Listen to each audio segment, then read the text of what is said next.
can't hear it. Say what? I can't hear it. I can't hear the music. No?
Can I hear the sound?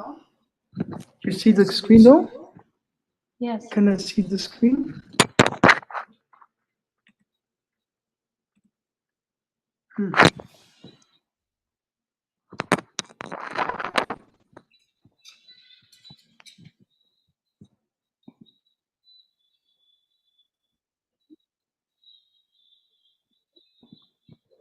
Everything is being recorded.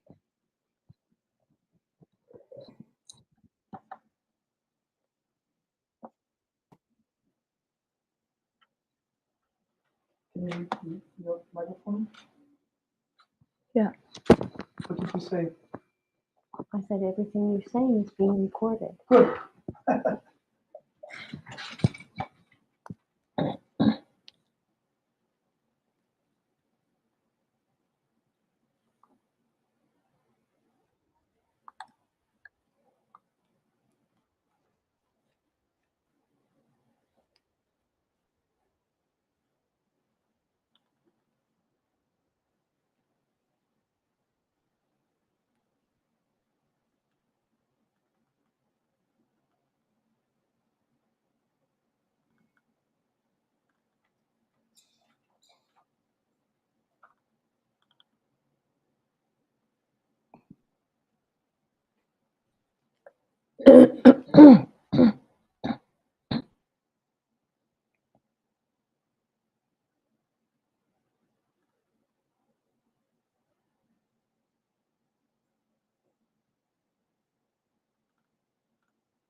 Well, all right, guys. Hello, everyone. Well, not too many here. And I have to tell you that I'm usually very prepared for Mike's Big Band reunion. And I had a really busy March. And just hold on 1 second here.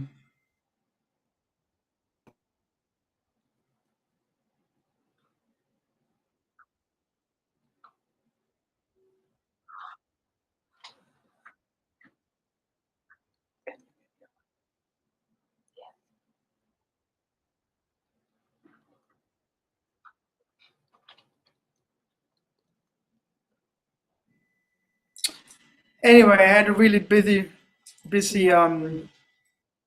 March. February, March. Went to Germany, and then I was in Detroit and working there with a great guitar player. And just in the midst of everything, I nearly forgot about Mike's big band reunion. So there you go. But I didn't.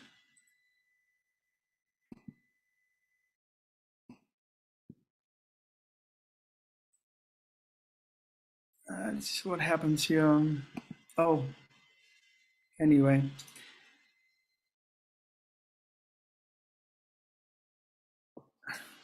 And it's pretty much a year ago that I checked this all out here. It's now you cannot do only Zoom, but you can also live stream on YouTube, and which is great. Which we had the very first year for the Big Band reunion. We had a lot of people there, I think 30, 40 people, and we were live streaming on YouTube. And the people were closer to Mike and students and were studying with him. You know, we had them in the Zoom meeting, and then Mike used to have a very large following here in New York. We played I just played a clip earlier and I heard the sound was not coming through. But we played on a regular basis about for 16, 17 years, 15 years. We played Jazz Tuesdays down in the Village. What was it, 14th Street, 12th Street, 13th Street, somewhere there. No, 15th Street. I think it was 12th or 13th Street at the New York City Baha'i Center. And it was great. And the bands which drew the most was the Mike Longo big band, and when Mike was playing with his trio. So there was always a great turnout in terms of audience. It was really amazing. And I think I remember when Mike started that series, he really wanted to do something for the community. And he found that venue he was a Baha'i, and he found that venue at the Baha'i Center. Nice theater, I think it was about 160 seats, right in the Village. Beautiful venue, great sound over time. There was a great sound system, good sound system, and all the equipment he needed to have performances there, and a big band. So anyway, so that when he passed, there was a lot of really shook up the jazz community in a way. So when we did the very first Zoom call, coming back to that, we had the Zoom call for the band and close friends and everything, and then the YouTube channel was kind of more or less an overflow. I called the YouTube channel Jazz Tuesdays, and there was also an idea. Mike had a record label, Consolidated Artist Productions, Cap Records, and Lee Green is currently in charge. Oh, here we go. Someone is coming. And anyway, so the idea was to use that YouTube channel to continue featuring artists from Cap Records. Hey man, how you doing? Can you hear me? All right, man. How are you? Good. Good to see you. Can you hear me? Oh yeah, I can hear you. Yeah, I can see you too. Yeah, good. Thanks for coming. I know it was last minute. I nearly forgot myself. Actually, now for the next couple of years, I put it in my calendar. I had a really busy. I started talking a little. Go ahead. What do you want to say? No, you should put it in your calendars. It just happens every year, and I can stay for a short time, maybe like 15, 20 minutes. Yeah, it's okay. So, but, I know Frank Ponzi is going to come by and a few others. Go ahead. Yeah, anyway, and I just started talking a little bit. Say what? Oh, it's O'Mara. O'Mara is here. Yeah, O'Mara. Oh, okay. And myself and you. I'm Matt. Yeah, I prepared a little bit. I actually had a couple of things I want. Say what? Say it again, please. You've been really busy, man. I've been keeping track. You've been really busy. I've been keeping track of your shit on Facebook, man. You're all over the place. I don't know. I'm glad you think so. So I do my best to keep myself busy with Seems like, different things, you know. yeah. No, it's good. You know, I had a busy year. You know, I believe it or not. I had a busy year. You know, I believe it or not. Is there feedback? Oh, I actually went. I'm actually officially a Grammy nominated. I'm actually officially a Grammy nominated. Is it Right. you? I saw that. Oh, yeah, I'm officially now a Grammy nominated artist. I am. Is- Yeah, I'm officially. Is that your feedback or is it? Anyway, yeah. So I just kind of stumbled into that, and I went to the NAMM show. I actually I have now the Christian Fabian signature bass, believe it or not, and then the Grammys was right after that, and I stumbled into this recording. More or less, I was helping out someone I knew very well, and he needed a bass track, and I really had no idea who that was till a little later, and anyway, and then one thing came to the other, and we were nominated, you know, for a Grammy, which is like, that was kind of outrageous, you know. So I stumbled from one thing to the other. Dottie, Oti Ongo. Hey, I'm not going to stay long, you guys. I just wanted to stop by and say hi. See who's Hi. here. Hi there, Kristen. Hi, Matt. Hi, Dottie Longo from the Congo. Yeah, and that's Matt, who is responsible for our most recent, you know, whatever. It's not our acquisition, for Vanderbilt's acquisition. Yes. Hallelujah. Yeah. It's great news. May the Lord Lord bless you and keep you. Yeah, and O'Mara, it's you're funny, there. You know, Hi, O'Mara. Just tell her I said hi. She's like me. She's quiet. I'm sorry. We're sitting in the same room, and then we have to give each other signs who's gonna talk. So I'm gonna mute my mic. Hello. Hi, O'Mara Leary. How you doing, honey? You still hanging out with crazy musicians?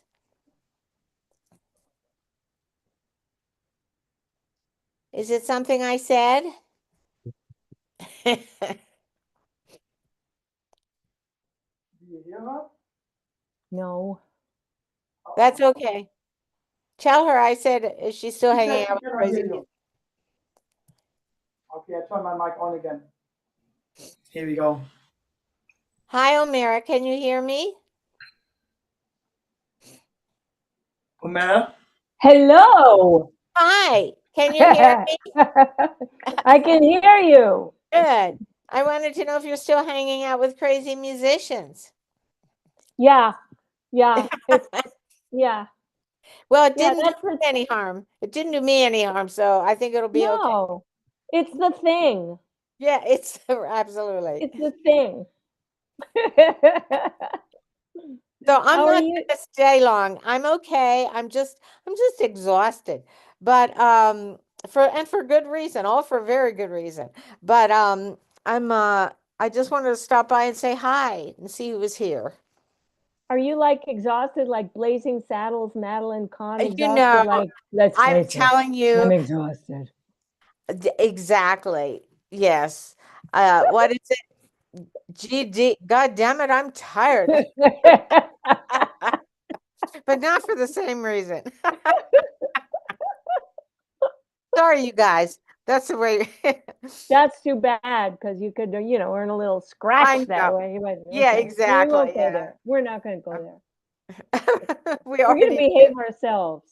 Yes, we're going to try. We're going to try. So anyway, I know I interrupted Christian and Matt talking, so I'm sorry about that, you guys.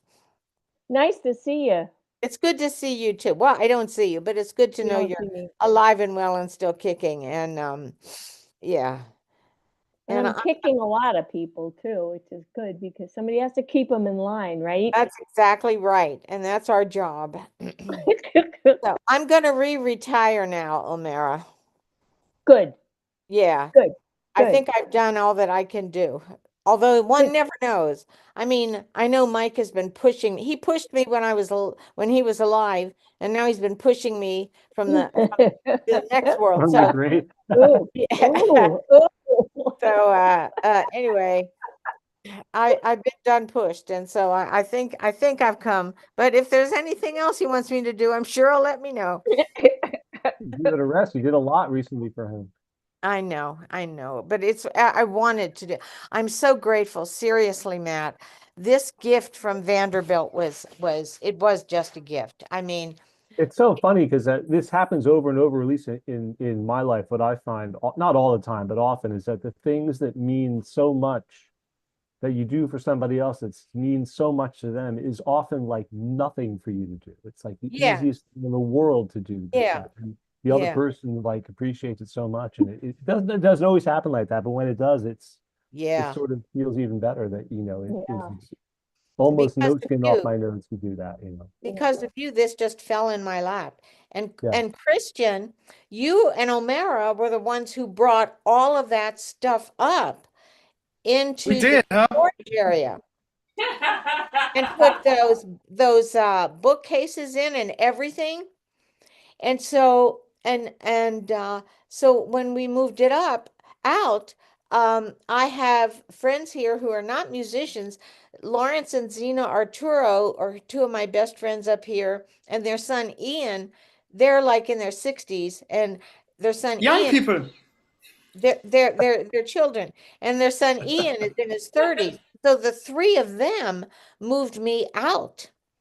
And what I told them, I said, what I'd like to do is just get out everything we want, and then I'll have the junk man come and take the stuff we don't want. They said, no, no, no, that'll cost money. So basically, they moved everything out.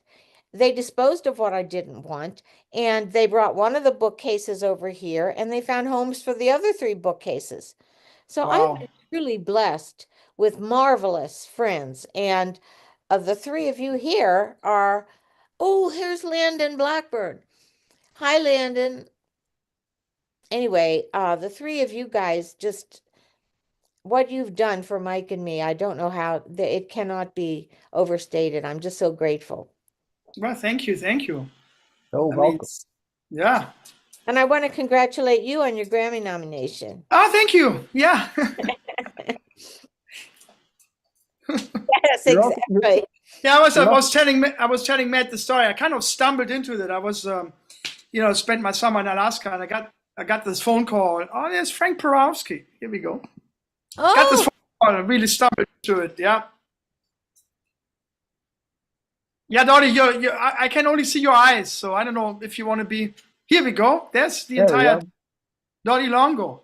I'm in Beautiful bed. Dottie. That's okay. Yeah. And Landon, can you hear us? Frank, can you hear us and see us? Hello, hello.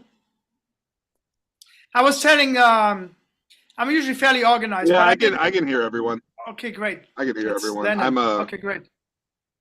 Hi, Landon. Hey Dottie, how are you? I'm good. How are you? You're working hard, man. Oh yeah, I'm trying. Good. Um, Going to Chicago right now, so that's why I'm Oh, not on video, but I'm here on audio. cool. hmm Congratulations on getting Mike's archives to Vanderbilt. Well, as I was just saying, it was truly a team effort, and Christian and Omera and Matt were all a part of that over the years. Matt was a part most recently, but Christian and Omera brought everything out of Mike's apartment up here to the storage space. And then Matt was the one who had the contact with Vanderbilt that got everything started. And by the way, Matt, hauling was just a pleasure to work with. Yeah, he's a good guy. He I've wanted only he I've wanted only to met come and him. see. Oh, We're both in Music Library Association, so I've maybe met him a couple of times, but this is the most contact I ever had with him. But I knew he was the special yeah. collections guy. So He was going to come to New York and see me maybe like in January, but the friend he was going to visit got sick, so he never came. But anyway, it was a pleasure working with him and his team. So Yeah. So, so Dottie, I have a question. What Yeah. what is all included in Mike's archives? Like, what are we talking about? Like big band arrangements and compositions, notes. What it all is Everything. They Vanderbilt wanted receiving? everything. They even wanted Everything. his diaries, but I had thrown some of them away. But um, basically, it included yes, it included the uh, s- big band charts, and Lee and I did a lot of work on that. yes. Hey, Frank. Hey, Matt. Hi, Frank. Hey, Frank. Yeah, Hey, the big band we chart, uh, and we got all that stuff done just in time, I think. you sure did, and I'm so grateful. I'm so grateful, Frank. Well, it's nice to know that it's at Vanderbilt, along with the Dizzy Gillespie archive. Yes. Yeah.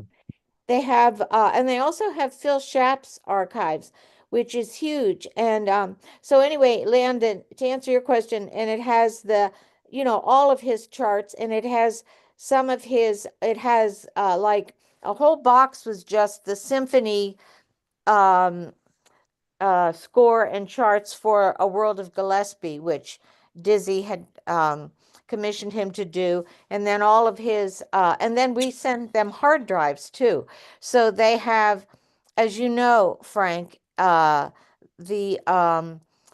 handwritten charts of the big band, they're about 200, don't have the score because Mike had that in his head. Yeah, I realized that after we were working on it. Yeah. Yeah, But he just did the part. he never printed them out. That really, But that was the deal? on the hard drives, the scores are there because it was done on Finale. That's good. And so they have the hard drives. And then I Where, also so where are the scores? they're on the hard drive. In fact, and I was gonna Angelo was supposed to send them to you. He never did. No. Okay, I'll get on him because Who he was needs that? Angelo. Oh yeah, Angelo no, he Candy. never sent me I'll any. have him send the scores Yeah, and that was great. everything to you. Well, Yeah, we want to do the reunion. We want to do the concert went very well, and we want to do it again next year. great. Well, I'll Sorry, get on sorry, Angelo. sorry, you missed it, Matt. That's all right. I was in Scotland at the time. It was a Oh, long did you schedule. Edinburgh? Edinburgh and the Highlands and Isle of Skye and you know Yeah, uh, isn't Edinburgh great? yeah, Yeah, two I'm going weeks 2 weeks in again Scotland. in July for the Jazz Fest. Oh, great. Yeah, I went last summer, and I'm going again this year. Yeah. Mm. But Landon, there were like 34 boxes that, Oh my God. yeah, and they had a moving company come and they took out all the boxes and drove down to Nashville. And that was about a week and a half ago that they actually came and picked everything up. And so they wanted all his memorabilia, they wanted photographs, they wanted the books he studied from, Yeah, especially the ones that had handwritten notes in it. Mm. And then I think there is a book of counterpoint that he did when he was studying with Hull Overton. And then of course all of his recordings and things like that and his educational material, all of that. Um, so it was 30, and then photos of, throughout the years. And um so it was 34 boxes. It was just incredible getting that stuff together. But oh, I know what I was going to tell you. The Phil Schaap collection, I got a email from some guy I didn't know. And it said he introduced himself and said he was working for Vanderbilt. And they wanted all of the old tapes that Mike had, even that need to be restored and that are not labeled. And so we sent those because they have the facility to do that. Well, they had the Phil Schaap collection, and this guy was working on the Phil Schaap collection. And he told me that he found a tape that he was in the process of restoring that had Mike playing for 3 hours behind Benny Carter. Wow. And I never knew that Mike played behind Benny Carter. It had to have been before he went with Dizzy, I think. This So is from Mike's collection or from no, that's from Phil Schaap's So collection. that was on KCR. It was like a broadcast or something. I don't know, but it was Wow. all of Phil Schaap's stuff. I mean, Phil Schaap probably had a larger collection than any single musician, Yeah, yeah. So he asked me if I wanted it when it was restored, and I said, yes, I'd love it. So, but that's the fact that Vanderbilt has the facilities, they have the personnel and the funds to do that kind of restoration. Yeah. It's just, oh my gosh, what a blessing. I mean, I'm just still pinching myself. And for me, that's kind of lucky because I didn't know if they did or they didn't, I just Yeah, knew that I knew that they had a jazz collection, but I didn't know how well funded they were. yeah, I was yeah. hoping for the best when I asked them. Yeah, yeah. Well, they do. And they obviously have a lot of other jazz musicians. And frankly, I don't know if they do classical musicians as well. I just don't know how broad it is. But anyway, Yeah, I don't know either. yeah, yeah. But it's a wonderful So, resource. like, Now would here's I an be able? interesting. Go ahead. Sorry, go ahead. Would I be No, able to go to Vanderbilt and ask to look through the archive? When Yes, when they're done, exactly. describing it and housing it, I don't know how long it'll take, but I can find out They from Hopkins how long it takes. he told me they would probably be working through the summer. And so I'm thinking possibly in the fall. He's going to keep me updated, Landon. So I'll keep you Or updated. And he said, if you want to come and see it, he said they do have times when they actually do that as a presentation. And so when they do it as a presentation, I'm letting all of Mike's cousins know and his sister and everything, and they want to go to Nashville and see it. So I'll let you know when that is. But if it's not officially on presentation, then you need to let them know in advance that you're coming, and they will get it ready for you to go see. Awesome. But I'll let you know I'll let you know when they have it all prepared, and I'll let you know when the presentations are, and I'll let you know who to contact. Oh, thank well, you. these days the question is always if they go online. A lot of the libraries. I don't know about what you know about that, Matt, but it's the. I think it's really important that you can access it over depends the on the internet as rights, well. it always depends on the rights or what the it's not even so much like the rights that Mike has in it or Dottie has in it as the representative of the estate. It's third party rights that can be the problem because Right.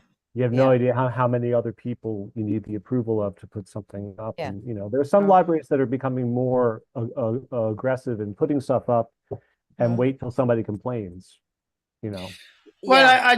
I was involved with the Lionel Hampton estate, and I just know that a lot of stuff went to the University of Idaho, and I'm also, because of the Lionel Hampton Big Band, connected to the Lionel Hampton estate in New Orleans. And the guy who was in charge, he said he would have rather given it to the Smithsonian than to Idaho, because now Idaho has all this stuff, and they said they would bring it all online, but they never did. So if someone wants to go see his Lionel stuff, they have to go to Idaho, Moscow, Idaho, to look at everything. So that's a big question now these days, if a lot of the stuff will be accessible online as well. He might have a legal argument if he had an agreement with them and they promised to do something, they didn't do it. It depends on the agreement that they made with the university. So were you involved in the agreement with Mike's stuff for Vanderbilt? What? Was Did Matt? Were you involved with the Did you have a agreement with Mike's stuff? No, I had an agreement with them. Oh, you had an agreement. Okay, gotcha. Okay. And I gave them permission to do whatever they wanted as far as I was concerned. Yeah. But they did promise that, because I'm still Frank Ponzio and I are going to work on the website, and I'm still getting orders for books and for the DVDs. And so anything that and we're going to have more stuff available. Frank is doing video, multimedia video kinds of things that he will eventually put up. And so anything that we are selling, he's Holling said he was not going to make it. He would not. I don't know. I don't know exactly, Matt, how it works, but I'm sure. I mean, because they have the library, which is the archive, but they also have the circulation. So I would imagine they would let people see it, but they're not going to let them have it. You know. Yeah, I mean, if you're still actively selling it, then Yeah. you know they can agree.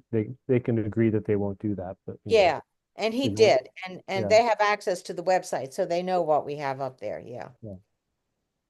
Well, I can tell you that Mike stuff is getting around. I mean, in the last year and a half, more people contact me about Mike, and they find me through the videos. They find me on Facebook, and they're reaching out to me. I just talked to a guy. Yeah, I just talked to a guy a couple of days ago from Scotland. You know, he's connected to a university in Spain, and you know, he got all the DVDs. Adam Palmer. Did you get an order from him? I don't remember the names. Yeah. Anyway, yeah. So I mean, it's you know, it's very interesting. I talked to Frank too. Frank is teaching a couple of people who reach out to him after Mike passed and asking him questions about. Matter of fact, one of the things at some point Frank said he wanted to come by today. One thing I would like to talk about later, at least for like, I don't know how long you can stay, Matt, but people who actually study with Mike, I do want to put something out there. What he said about experiential knowledge, you know, so because some of the people contacted me, it's like, well, I don't really know what the drum is all about and all of this, you know. Yeah. So that's like, you know, and you try to explain them within a few sentences in a few minutes, like the whole philosophy, you know, you can't. No, you can't. But I thought when Frank comes later on, I thought I already kind of texted him. I said, you know what, we should put a little snippet on here, and then people send them to, it's like, you know, we can send them to this clip and say, hey, check it out. That's what it's all about, you know. Yeah. So, you're saying that the Lionel Hampton archives are in Idaho? In Idaho. Terrible. Yeah, Moscow, Idaho. It was once. Oh man, like Lionel Hampton, every big jazz star was in that band. Yeah. So what do you have to do? I'm not going to Idaho just to see that. Yeah, that's why I mentioned it. You know, they should have to put that online or something. Yeah, they wanted to, and then they didn't. So that's the whole point. That's why I brought it up. You know, it's these days it's a major thing. It doesn't really matter where the archives are, but I think it's essential that you can access them, a lot of the stuff online, one way or the other. You know, I mean, everybody was in that band, man. Yeah. And they have nothing online. They have nothing. Online? They have nothing online from that collection. They haven't done anything. Not too much, as far as I know. I mean, I have to. You know, it's a big problem with that university because I don't know if you noticed that the last 15, 20 years, the presidents, they only stay 2.5, maybe 3 years, and they switch, you know. And then the main guy, Dr. Skinner, who was running the festival for close to 50 years, he retired in 2007. Then John Clayton took over. In the meantime, the leadership of the jazz festival and everything changed. And then they cut the funding, which came from the president's office. And it just kind of went downhill from there, you know. So, you know, but I do think I'm very close with the Lionel Hampton estate in New Orleans. And I know that it happens to be Lionel Hampton's lawyer's son, Timothy Francis, who is in charge of everything. So he said if he really wanted to, he can pull some strings and get all the stuff back and get it to the Smithsonian, which you always wanted to do. So I think we are not entirely done with that situation. But I do know, because I was so closely connected to everyone, I do know, you know, I do know quite a bit of what has happened and what hasn't happened. You know, and it's kind of a pity that you know, especially these days with the internet and everything, it's kind of a pity that it's not available online, because it really should, you know. I mean, I'm not saying everything should be for free, but there should be a portal, you sign up and whatnot, and just have access, and see what's up there. Well, maybe the state will get on the case. Yeah, I think it will going to happen. Yeah, absolutely. I just recently I talked to him, and he's working actually with Terrence Blanchard in San Francisco. They're going to revive a concert Lionel did in the 60s for Nelson Mandela. So they kind of want to revive the concert. There's a lot of back and forth. And I'm in touch with him, and I think we're going to bring it up. I mean, the band does go to Idaho once a year. And matter of fact, we're going in April. So maybe I make it a point to just dig a little bit and see where they're at with the archives, and what can be done to maybe move them too. That's an important part of the jazz history. Yes. Yeah, absolutely. Listen, you guys, I'm going to cut out because I'm an old lady now. Mike would never say he was old. When he was 80, 81, 82, he would never say he was old. He wasn't. But I'm wasn't. not. He would say he was sick, but he wouldn't say he was old.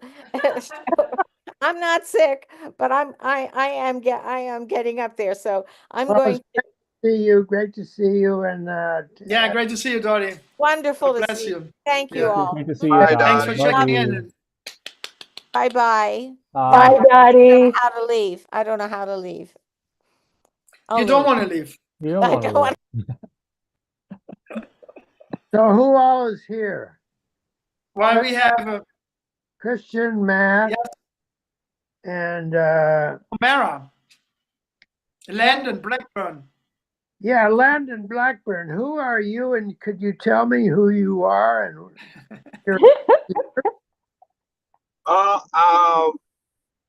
I never heard of you.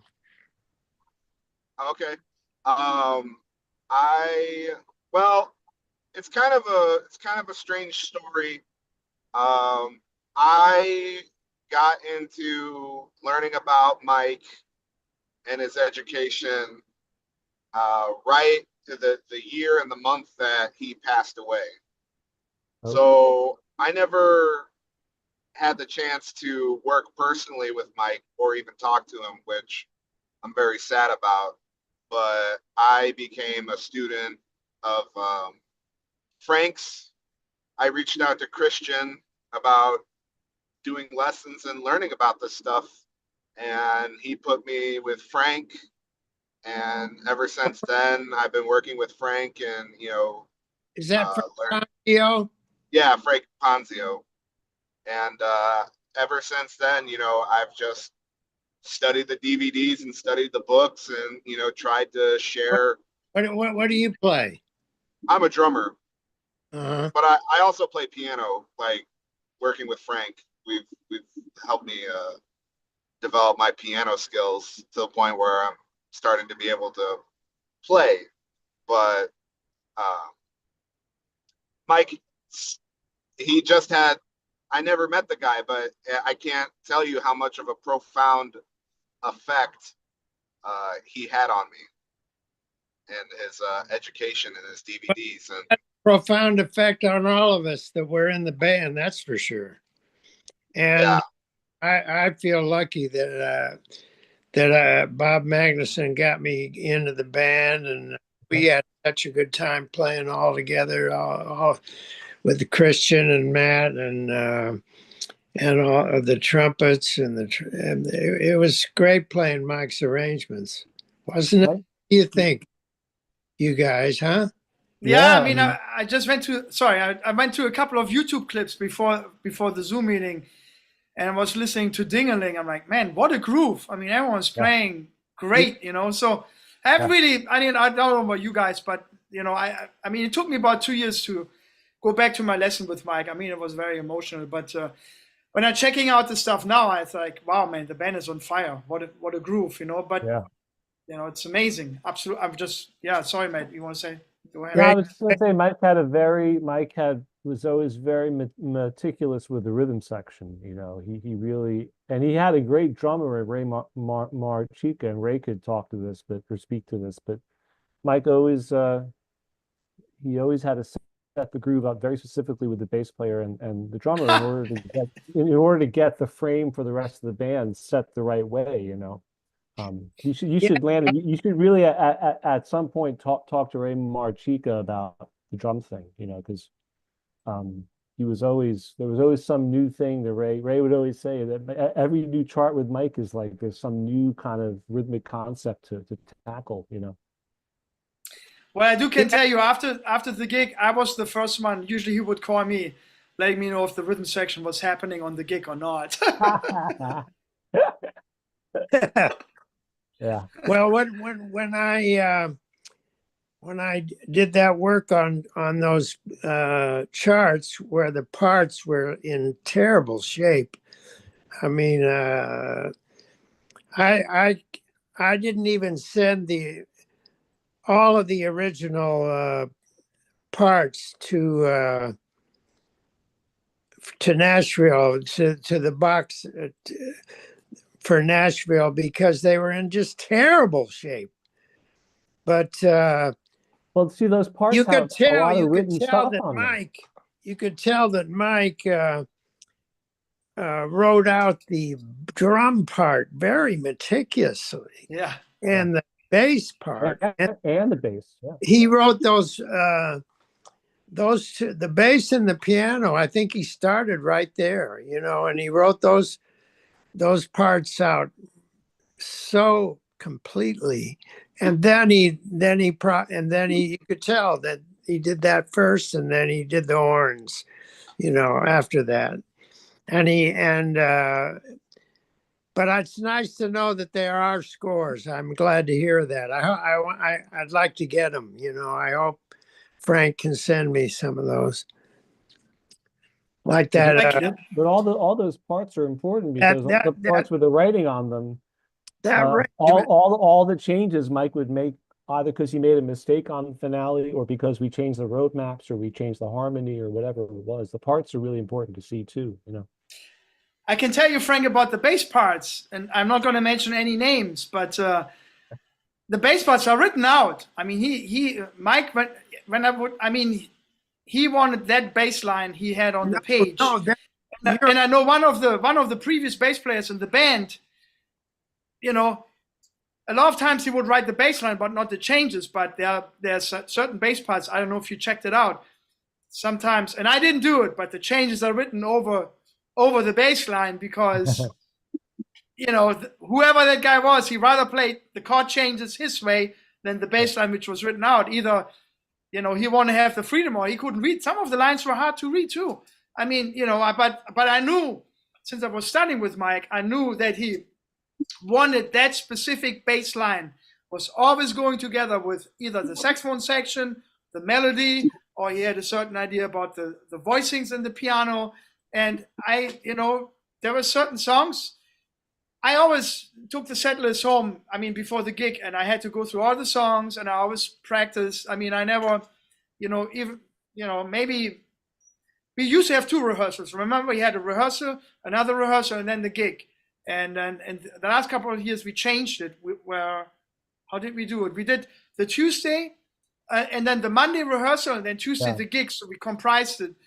That was always the best because then it was fresh in our heads. But I had to take the charts home and practice because I know Mike wanted that bass line, so I couldn't improvise it. I couldn't play the chord changes because he would definitely. Mike was that kind of mentor. If he didn't like it, he would let me know. He pulled my coattails so many times. He didn't write out the parts you were playing over all the solos. Didn't he just write out the parts for like all the arranged sections, the head and out, but like during the solo sections you could play what you wanted, right? Yeah. Just in like during the head and the shout chorus and all that, he would write it out. Yeah. Hey, what happened? I lost everybody. All I see is myself. We see you, Frank. You look good. We see you. We hear you. How do I get back to the? What do I need to hit? Under view, press gallery. You have the option for speaker, gallery, and multi-speaker view. That's on view. Frank Ponzio. Hey, just checking in, saying hello. Yeah. How you There doing?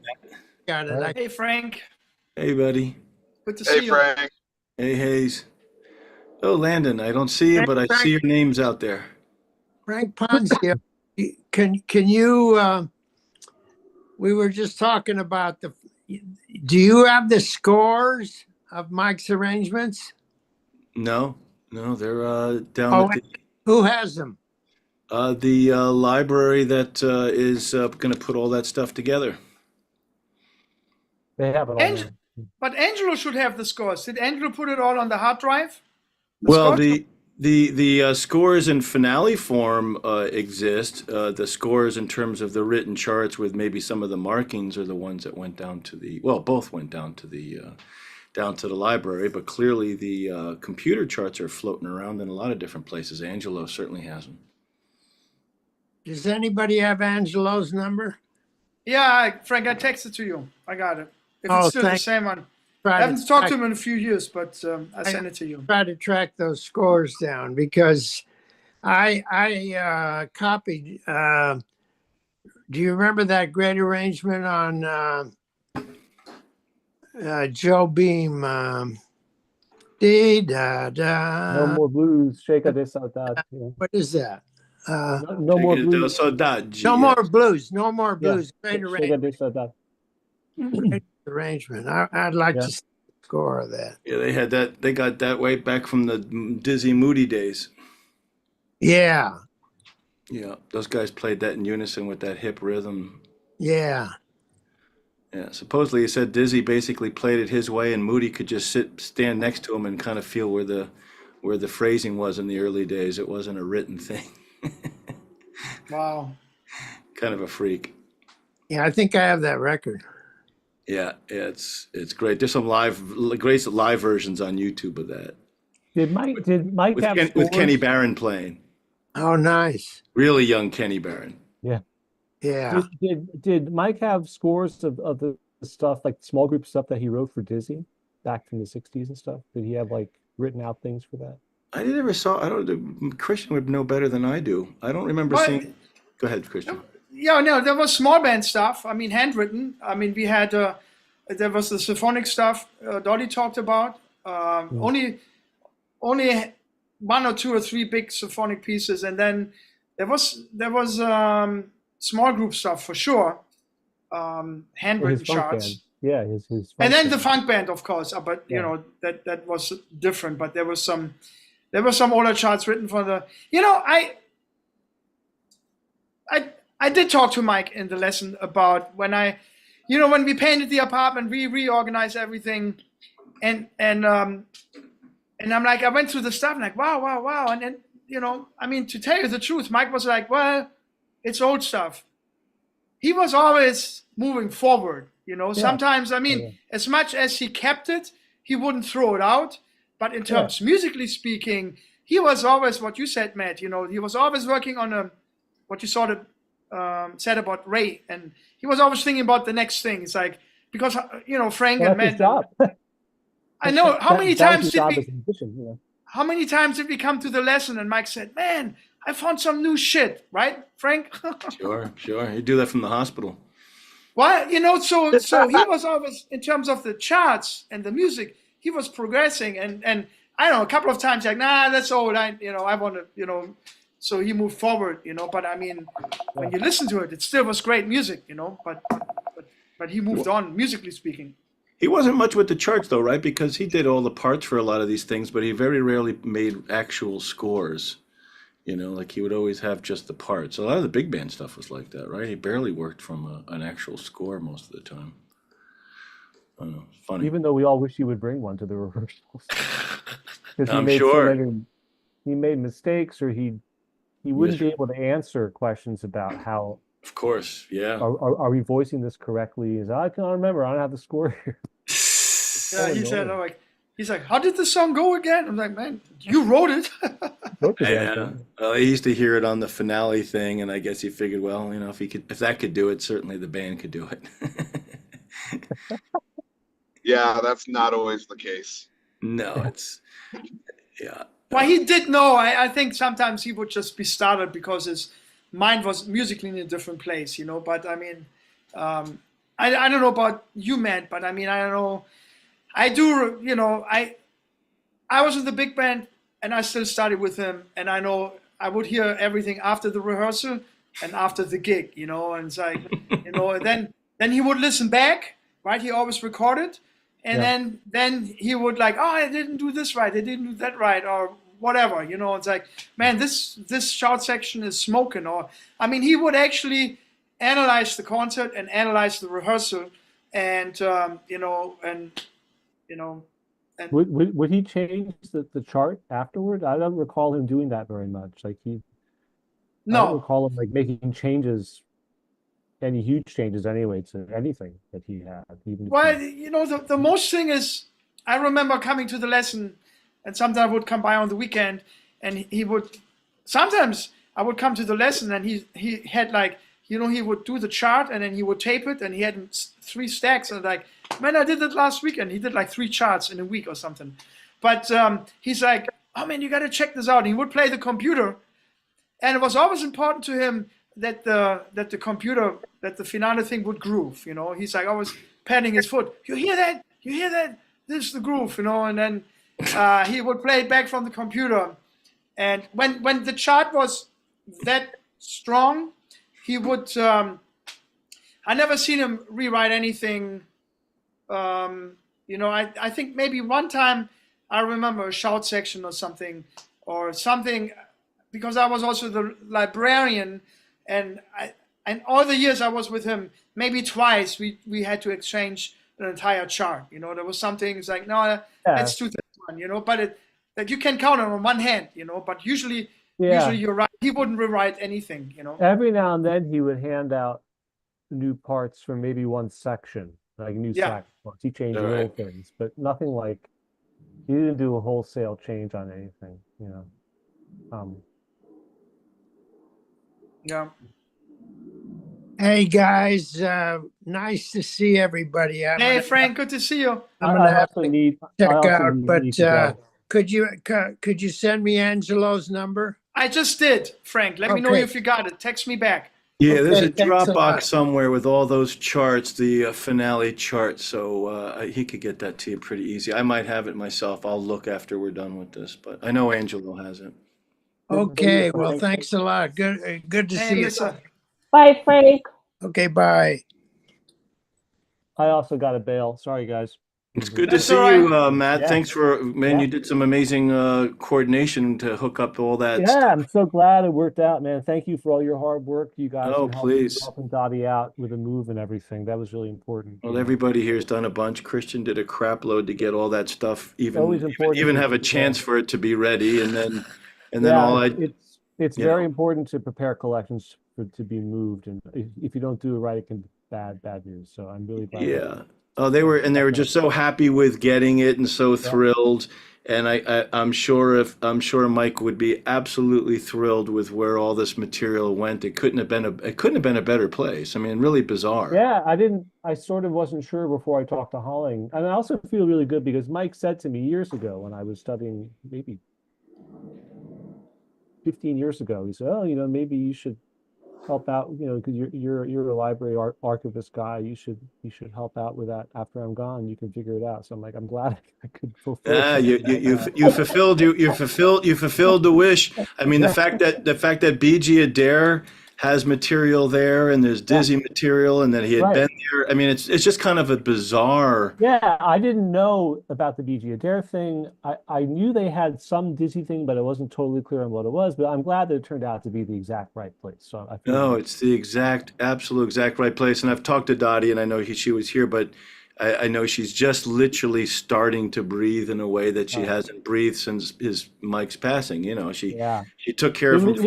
It was pressing on her. I knew that. So yeah, well, everything. I mean, his health for years before he passed away, and then afterwards, the shock of all of that. Even though it was, kind of clearly coming at some level, but no one expected a worldwide pandemic to do the final bidding. And then just to have all that crap on her, But that the book, the audio book, the working on the website. I mean, there's a lot of stuff that was knocked out, but nothing pleased her. And I'm guessing Mike more than having all those charts and all that music and all that stuff being taken care of by probably a small army, as you know, of undergrad or grad students. They have professionals there too. They Yeah, have yeah. professionals there also. Yeah, no, I'm sure they're overseeing it, but I remember in Indiana, they would always have people going through boxes and all that. I mean, it's fantastic. That couldn't have been done by Angelo or anybody else who would have taken 4 lifetimes, and it probably still wouldn't have been done. Yeah. So that's Anyway, be well, all of you. As they say, teamwork makes the dream work. there you go. There you go. Matt, you take care. Take care too, guys. Yeah. Good to meet Great you. to see you, man. Yeah, see God ya. bless you. Bye. Have a good one. Hey, Christian, just wanted to check in and say hi, man. Always good to Yeah. see you. I'm doing Good to see better. you too. I just collapsed for a few hours today. I do a little bit of work and then I collapse, but it's coming. I'm getting better. It's not a big deal anymore. Great. Yeah, you are on my mind, so I'm happy to see you. And Yeah, that's great. Good news. Yeah, I got stupid lucky. I'm actually going to be better off than I was before all this happened, which is kind Wow. of yeah. They turned back the clock a little bit, which is always a nice thing. That's great. That's great. yeah. I want just to say, you look like what, 45? Yeah, that's it. 45 now. Who would have You thought look 40? good, Frank. Who would have thought 45 would be like a number we'd all be happy about? Hey, Well, I do want Amara. to, yeah. Sorry, go ahead. Hi, Amara. It's good to kind of see you. And I know. It's great to see you. I Yeah, just think of meeting you at Mike's all the time. That was fun. yeah, always fun, always fun. I'm Yeah. glad you're well. I know you live so far away from me, but one of these days we'll get together. I could probably throw a stone out the window and hit you, right? It's so close. Let's try it now, except don't aim at me. Okay, just in the There we general go. It's direction. 72, 79, 69. What are you about 68 or something maybe? What are 69, 69? Yeah, I'm on yeah. 73 and literally pretty much almost in the same line. Oh God, how long would it take to get from here to there? That's I crazy. better start walking. Better start walking. Well, wait till the Yeah. weather wait till the weather gets better. You can't be You're walking. right. You're right. Yeah, let's good to see you, maybe Frank. next year. Maybe Mhm. next year. Anyway, all is good. And Christian, you're good. You seem happy. Yeah, everything is good. Very, things moving along. And I talked to Matt earlier, and I don't know if Lennon knew, but everyone thinks I'm super busy. I guess I am, but You are. Yeah, you're always up to things something. things are moving along. Yeah, you're always But- doing. Every time I check in with you, you're always doing something. Yeah, he's a Rolling Stone. There's no doubt about it. Let's take a vote. How many people think Christian is very busy? Okay, Well, pass. I'm raising my hand. I can't imagine Christian waking up and saying, "Yeah, I think I'm just going to chill out today." Yeah, I don't see it.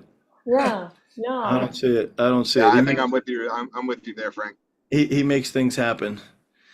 Hopefully, Christian, we can get together real soon. I know yeah, I can't wait. That would be great. Yeah, And, I'm getting pretty close. I'm firing things up. I'm playing a gig this Yeah. Thursday. Get my playing back together. Yeah, thank you guys. I love you too. Yeah, one thing quick, Frank, since I have you here. I Yeah. do want to, what I thought, I started out, I was like by myself the first 5 minutes or something. I had an idea, and if you have another 5 or 10 minutes would be Yeah. great. I do want to, and Landon is here too, and it might be interesting for you, Landon. I want to talk briefly about Mike's teaching philosophy, because I had a gentleman reach out to me, and it's not the first time. You have a guy who gets all 4 DVDs, and then he had a lot of questions, and he said, well, I don't really get Mike's thing, Yeah. And the first thing I said to him, and it just happened not even a week ago, he reached out to me on Facebook, gentleman from Scotland, and great. I mean, I met him actually, I don't know he remembered, but I met him 3-4 years ago through the Grammys, and killer guitar player, and he's like, he wanted to know more about Mike's thing. He's like, I don't really get it. So first thing coming to my mind, I said, so the thing about Mike's teaching, it's not intellectual knowledge. it's experiential knowledge. So Yeah, yeah. so you cannot, and in a way, as great as it is, and it's great to work through the books, but what I always wanted to, when I was with Mike, I wanted to work through a book with him.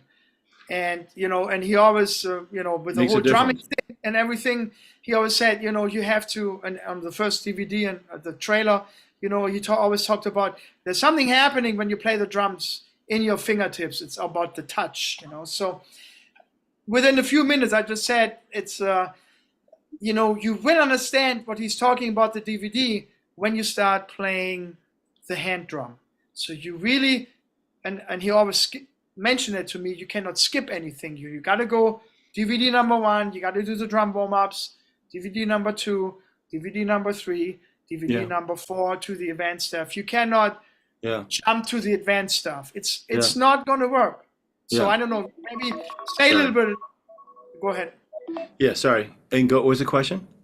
No, I'm just saying I would like to, and I get that a lot about, the one or two full handful of people who have reached out to me. But I said to Dolly earlier, I think it's getting more. Somehow Mike's stuff is getting around, and and I don't know if you feel the same. There's going to be a lot of focus on that, making a whole bunch of videos to kind of help out.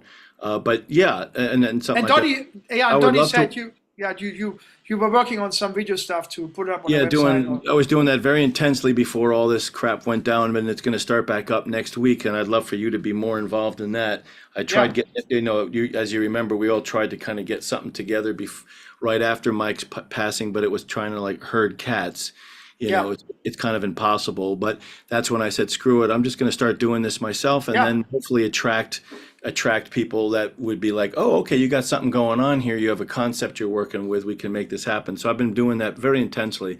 But I basically agree with what you're saying. I mean, there is information and there is knowledge, the kind of general stuff that you can get from a book. But I think the thing that Mike was able to do was the way I would characterize it is Mike had these peak experiences as a result of the kind of cats he was playing with. Most obviously Cannonball Adderley, where he basically learned the concept of playing melodic lines out of the voice leading, and from Oscar he learned all the T's.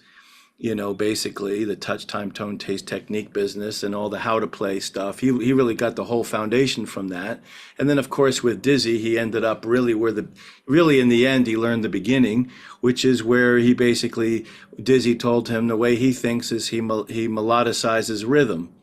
And so if you start with that idea, then you realize it would have to be experiential knowledge, because here's a guy who, as he said, played for Dizzy for many years before he could play with Dizzy.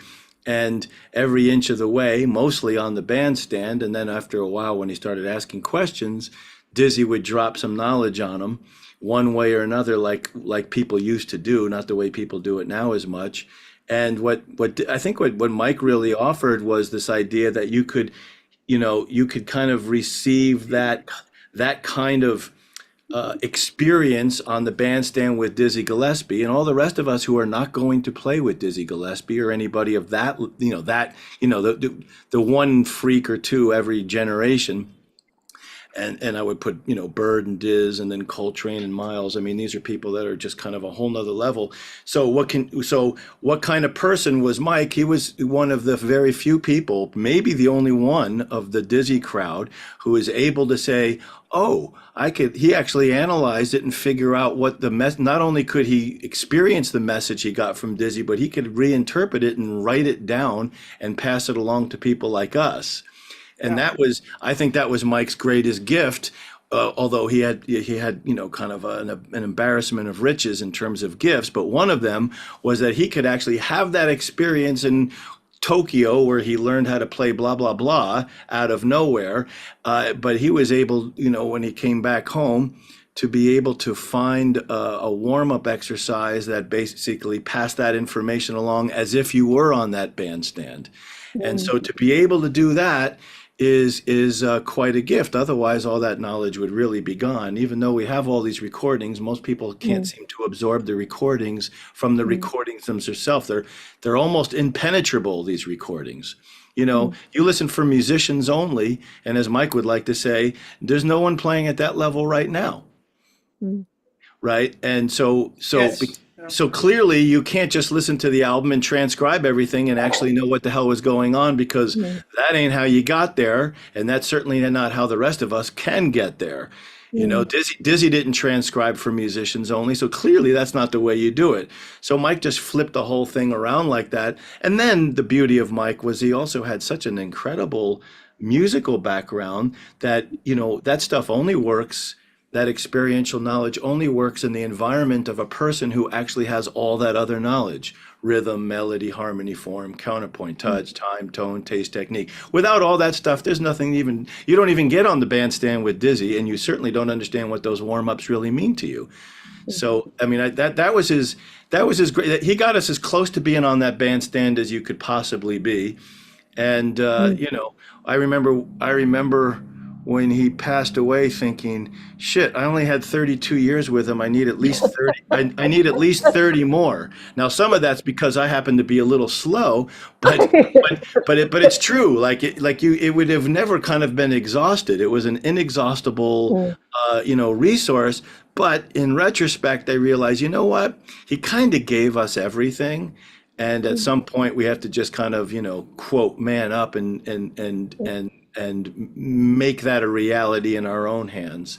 mm, And it's all of that. But you're right, mm, experiential knowledge is it, and that was a cool thing, right? You try to figure something out intellectually, and he mm, would say, look at the deepest stuff. You can get pretty far that way, but the deepest stuff is you have an experience, and then you live that experience like a child who rides a bike for the first time. You can't mm, explain that. You just got to mm. stay on that bike. As a matter of fact, the second you realize you're riding a bike, you fall off the bike. So you just ride the bike for a while, and then maybe after you've ridden the bike for a year or two, you might be able to explain to somebody else what riding a bike is. But until then, you Mm, don't know shit. And so that's what a gift it's been, right? mm, So what I'm trying to do, and what I think we need to do with videos, is one of the approaches I have, and I'd love for you to be involved in this, especially from a completely different perspective, from a string instrument, so to speak, is I'm going through these books, which Dottie gave me the a right to do, and I'm basically saying, well, there's the book, there's the information in the book, which has been around. Some of that information has been around for hundreds of years. Mike was really good about not reinventing the wheel, which I appreciate. He, mm, he didn't come up with all new techniques of how to think about whatever. He just gave you the straight shit, mm, unencumbered by personality. And but the thing, like you said, that was magical was there was a third element, your experience, the book, and then Mike sitting there and smacking you on the stomach and saying, "No, that ain't right. Do this."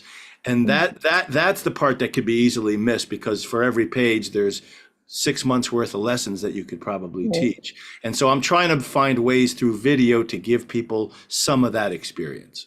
Yeah. mm, Well, that, I gotta say, like, for anyone listening, in the future, I don't think anyone could have put it as straightforward as Frank just did. I mean, just the information that Mike provides it totally just turned me upside down in the way I was thinking. And I mean, just the way he put it, I was just working with a student that I teach, who wanted to get into this stuff after I kept mentioning it in ensemble rehearsal. I was just like, I was just saying stuff like, you got to tap your foot, or, you got to think like this, or you got to think like that. And, eventually got into, he wanted to learn more about Mike. So we started with the drum. And I said, before we get to anything, learn the drum and actually play it. And then we'll play it together. And he's like, okay, fine. And I'm like, okay, you can play the drum. You can play the 6/8 pattern. You can go 1, 2, 3, 1, 2, 3, 1, 2, and 3, and 1, 2, and 3, and 1, 2, 3, 4, 5, 6. You can go through all those permutations. And then I taught him the exercises, the warm-ups. And one day he came to me and he's like, man, I'm trying to put these Django Reinhardt licks into my improvisation, but it just doesn't seem to work. And I'm Good. like, and I'm like, man, it's like riding a bike. The first second you think about riding a bike, you're going to fall. Yep. So we went through the exercises. I had him improvise first. We were playing All of Me, and I had him improvise first. I was like, all right, so you know the exercises, but you haven't warmed up yet. I want you to play All of Me first before we do the exercises. And I recorded him, and I was like, okay, now let's go through this warm-up exercise routine. And then he just, accents were popping off in his playing that, weren't there before. And I'm like, man, this is what the experience is. This is what he means by experiential knowledge. Because I also got him to, start checking out the DVDs and also getting, some of his books. And I just think, Frank, man, you just put it into perspective. Like, that's what the experience is. And I really don't think he's done it. No one has explained it the way Mike explains it. Yeah. Well, Mike understood something that most people don't get in any kind of education. Mike really understood the difference between cause and effect. Effect is what you play. Cause is what motivated that playing. And so what Mike did is not teach the effects, which would be those patterns and those lines and those scales and those voicings. Of course, he taught all that. You have to know that. That's the price of admission, like I said. The effect, the cause, is what motivates all that. And so when you have experiential knowledge is about getting to the cause. What made Dizzy play like that? And by the way, don't sound like Dizzy. That's stupid. Like he wouldn't put up with that crap. He got yelled at by Oscar for doing something like that when he made believe he was playing like Bill Evans. Bill Evans, exactly. He yelled. He goes, that's not the way you play. So the old timers, much different than today's timers, put a really high price on sounding like yourself, as Miles would say. But the cause of that, what makes those notes come out of your hands? Where is that coming from is very different than looking at the effects, which is what you hear on a recording. The recording ain't the answer. The transcriptions aren't the answer. The patterns aren't the answer. The scales aren't the answer. They're great to know, but just remember, you're like an archaeologist looking at stuff from a long civilization that existed a long time ago. That isn't how it happened. That's the effect. What caused it is that's what caused it. And that's the shit. Well, but this is exactly the point, and I'm going to say it. I don't really talk too much about it, but it's exactly what you're saying. And I had the pleasure of studying with Mike and Ron. It was overlapping for about 3 years. And that's where they were similar teachers in many ways. What they totally agreed on, and you will never, what they totally agree on is that transcribing will not show you how the musicians got to that place. So that's why both of them really did not believe in transcription.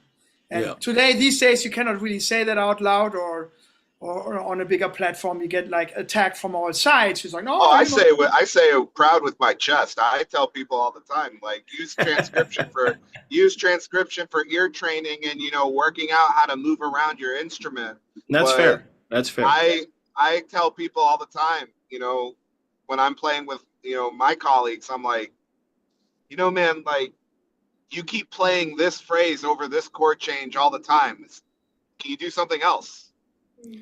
Not trying to vibe, but, it's like at some point, another thing that these exercises do, and one of the regrets, I wouldn't say regret or my life, but one of the things I deeply long for is, to actually be in the same room as Mike and talk to him and actually get to play with him.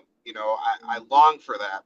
But I also wish I could tell him, man, you totally turned me upside down for the rest of my life, because I don't hear music the same way anymore. Stuff that I used to think was awesome is like, whatever.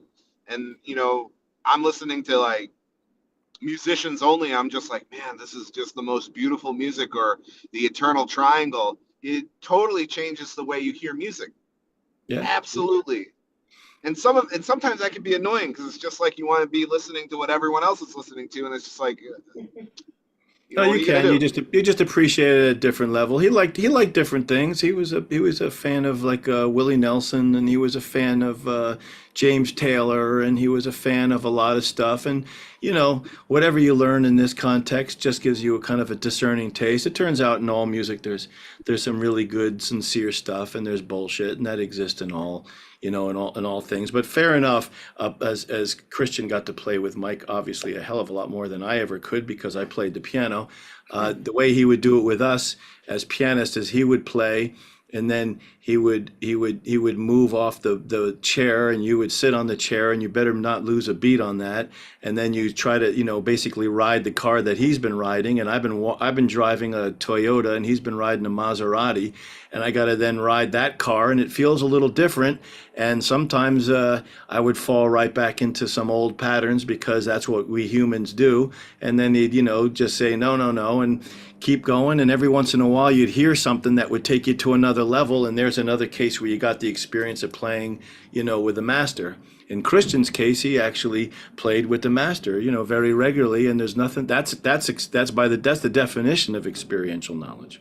Yeah, and also, I mean, that's people don't talk about it. It's like some of the true learning happens through osmosis. There's an energy exchange happening Yeah, when yeah, when the student is with the teacher. I mean, it's like always has been that way, always will be that way, And I meant to finish that thought because that was my main idea by being with Mike and going through a book with Mike, because I knew, like the voice leading book I did with Mike, many people did it with Mike in the teaching room, and it was very important to me to do his books with him. He always like, yeah, buy this book and it's all in there. It's like, no, like once I made up my mind I wanted to do that book, I made sure that I would, if I had a question or something, I would always bring it to the lesson and work with him out of the book. But I think no one really talks about these days. Also what you were describing, Frank. He played the piano, and he was in the same room with you. I mean, there's an energy exchange, of however you want to call it. I mean, he sets the mode, and he presents it to you, and the idea is for you to go into that Maserati, go into that and racing and try to drive it the way he drove, in energetically speaking. Well, you stay in the flow. He created a flow, and as Stravinsky said, and he loved to quote this, one of his many Stravinsky quotes. Music unfolds perfectly. If it's not unfolding perfectly, you got in the way, which Mike later would call ontological music. And so he would get you in a flow. He'd get himself in a flow. Sometimes he'd stop and go, no, no, no. And he'd find the flow. He found the flow through a sound, and the sound and the rhythm met, and all of a sudden now you're in a flow. And now, as he would say, a piece of music is in progress. And you could tell very clearly and cleanly when you sat down if the piece of music was still in progress or Frank got in the way and started doing Frank shit. And that was never a very good idea, because the music is a lot more intelligent and a lot more beautiful than anything else I could come up with. So you kind of start seeing yourself at a more philosophic level as instrumentality itself. You're not just a guy playing the bass or a guy playing the piano or the drums. You're a person who the as he would call it in the Baha'i faith, the blessed beauty was coming through. You were the instrument, and the practicing that you do is the purification of your instrument. So when the muse called, you could answer properly. And so that's why you would then go back and learn something, because you would go back and go, man, the muse was asking me to do this, but I had to rely on some old shit to make it work, as opposed to I just not very good at the key of A. You know what I mean? Something like that. And it usually was that simple. Often it was really that simple. So that's and a lot of students misunderstood that. I know students to this day who will say, "Man, it really kind of pissed me off. Mike would play, and then he'd leave the room for 15 minutes while I was playing." And I go, "Man, you don't understand what was taking place then." And my best playing was after I took the piano. And then he'd leave the room. I felt the freedom of not having him sitting 3 feet away in the old days, smoking whatever he was smoking, really big time, and feeling kind of self-conscious. But I was on the bandstand, just in the flow of music, and letting some of that universality come through. What a great feeling. You know, what a great feeling. And if at the end of it, it was a problem, that just meant I needed to learn how to play that bridge better. So there was a chance for that. So it was an unusual, such an unusual cat. He was one of the very, very few people who could play at a high level and teach at the same level. It's usually one or the other, you know. You know, Frank, with this one time, it's exactly what you were saying. I started a sentence. I said, well, when I'm writing a song, and he said, stop there. And he said, that's the wrong word. Because the song comes and you're letting it come through, or the best, however you're letting it come through, but it's not originating. It's not like I'm doing it. So Yeah. it was unique about him, and unique about him that he would, anyway, I just Well, want to. he was aware of that. He learned that through a few approaches, but I bet you the biggest one was through Hal Overton. When he was studying counterpoint with Hal, and I saw some of his exercises when he was a student of Hal's, and you could see where Mike would write something, and then all of a sudden you'd see a circle around something that he wrote, and basically he would say, as he would do with me when I did counterpoint, he'd say, "What happened here?" And that's why you study 18th century counterpoint, not so you could write like Bach. You write that because at this point, with this kind of distance, you kind of know when you're actually in the flow of that flow versus when you're outside of that flow. And it's very obvious. You can't all of a sudden do some kind of like, you know, Chick Corea in the middle of that. Clearly, you've now, you know, gotten out of the flow. So I remember writing stuff for him, and it would be like, you know, write. And you think you got something going there. You're trying to write something in like a fugal form. And then all of a sudden, he would just put a circle with red around it. And he would always say, that was always the thing, what happened here? And if you were really honest and you really thought about it, you usually had an answer. It was usually like, you know, it was 11 o'clock and I wanted to get this damn thing done. You know, and he goes, yeah, but you had about 4 more bars to go for this thing to be finished, and you finished it here. And it would be just as obvious as me trying to right now give you a sentence and then, right? Right? You saw that I stopped, and that felt unnatural. So to Mike, he was deep enough with his counterpoint writing that he could hear something like that. And that something was amiss. It was that obvious to him. So I'm pretty convinced, and he talked about it a bit, that his counterpoint writing, his like real writing at that level, his exercises, was the thing that got him in contact with kind of the whole concept. So I had some stories where. Hold on one second.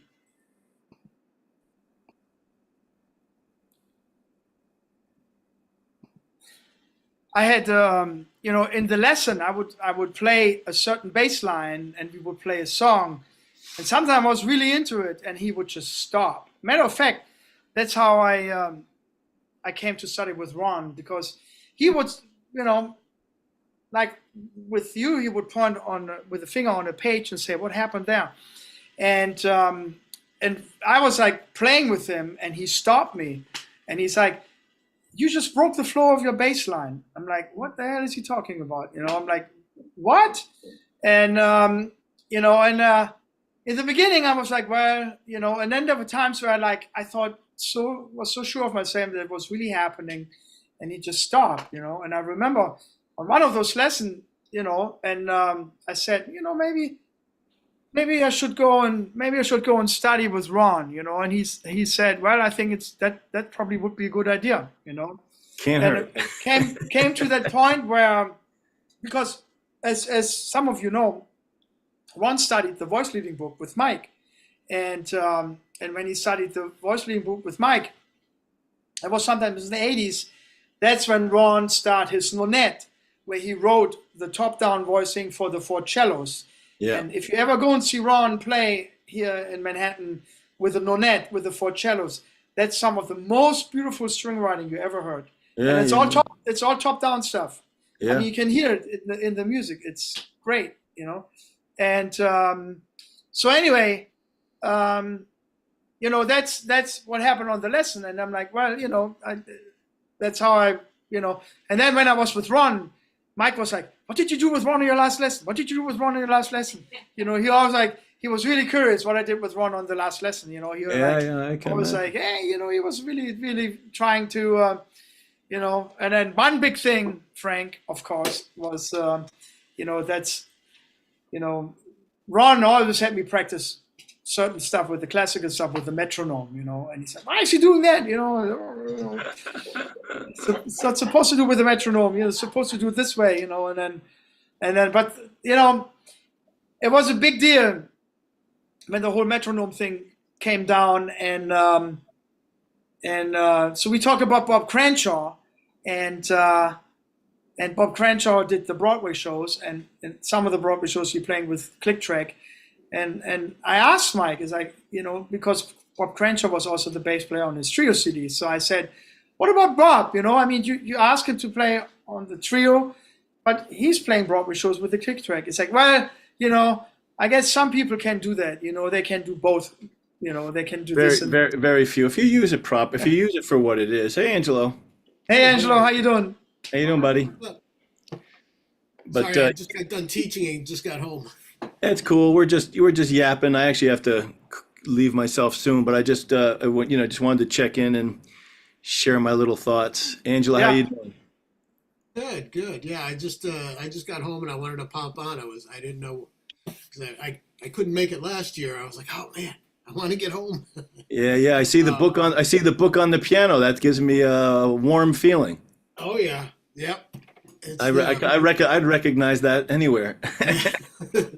I'm still going through it, and years later, I'm going, oh, that's what he means there. Oh, okay. Fair enough. It took him decades to figure out what Dizzy was telling him, so I think we get some time.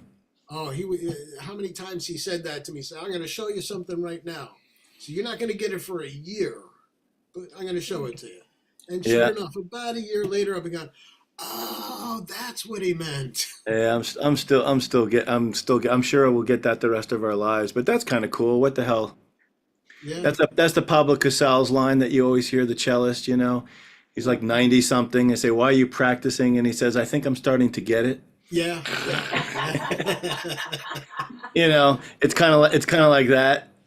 Yeah, I have heard that one. Yeah, there's a lot of Hank Jones was the same way. It's exactly how I feel. Every time I sit down and that book is sitting up there, I'm going, I'm never going to get it. Yeah, it's matter there. how many years I sit here, there's just stuff in there that I know I'm not going to wrap my head around. That's okay. I mean, on one level, it's really look at okay. Mike. I remember. Look at Mike. He was always studying and. Look at Mike. He was always studying and looking at new stuff. I mean, there was always some other stuff he had to. He was figuring out and working on it. Yeah. I remember when one of the first times he went to the hospital, he came. I don't know if he shared it with you, Frank, but he had this James Moody idea. Something about James. How James always studied with him when he was staying at his place and asking him, Yeah, I was there for a lot of his lessons. How you do this and how you do that? Yeah, and but I have it still written down. One of the quintuplets moved into the downbeat and everything. Yeah. But I was like, that was one of the first times Mike had one of these many hospital visits, but it was one of the very beginning. I came to his house and he was on the couch and, and he could barely walk, It's like, oh man, I got to show you something. It's like a brand new thing. He's just like, this came to me in a dream and you got to check this out, man. This is the shit. Yeah, he was never stopped. I remember being there for several of Moody's lessons because he would be playing the Blue Note for the week or whatever and staying in what was the second bedroom, which ultimately became the prime bedroom. And he would practice there. And his lesson, I don't know why, but often it fell right before mine. And so what would happen is Moody would have a lesson. I'd get there. Moody would go to the second bedroom and practice what he just learned. And of course, he's playing a horn. So I could barely hear myself. And he was... and he was like ripping, just ripping. And Mike would laugh we were both laughing because it made you giddy what you were hearing, you know. And Mike would laugh, goes, listen to that motherfucker, or whatever he would say. He would always have something to say. Listen to him. I go, Mike, tell me what caused that. And he goes, oh, I just showed him this one, you know, I just showed him how to play top down on a G minor. So and that, you know, it'd be like the littlest damn thing.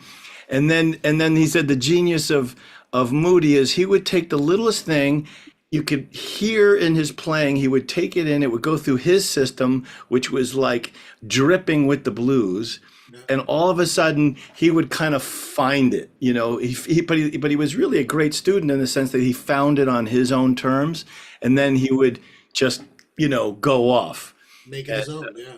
Yeah, and I spent most of my lesson just listening to him, just going like, I can't believe I'm hearing this, you know. Yeah, yeah. Oh yeah, how many times I walked in and somebody, I mean, I don't even know how many different people I ran into, how many different students, you know, coming out. Well, I remember when I first started studying with Mike,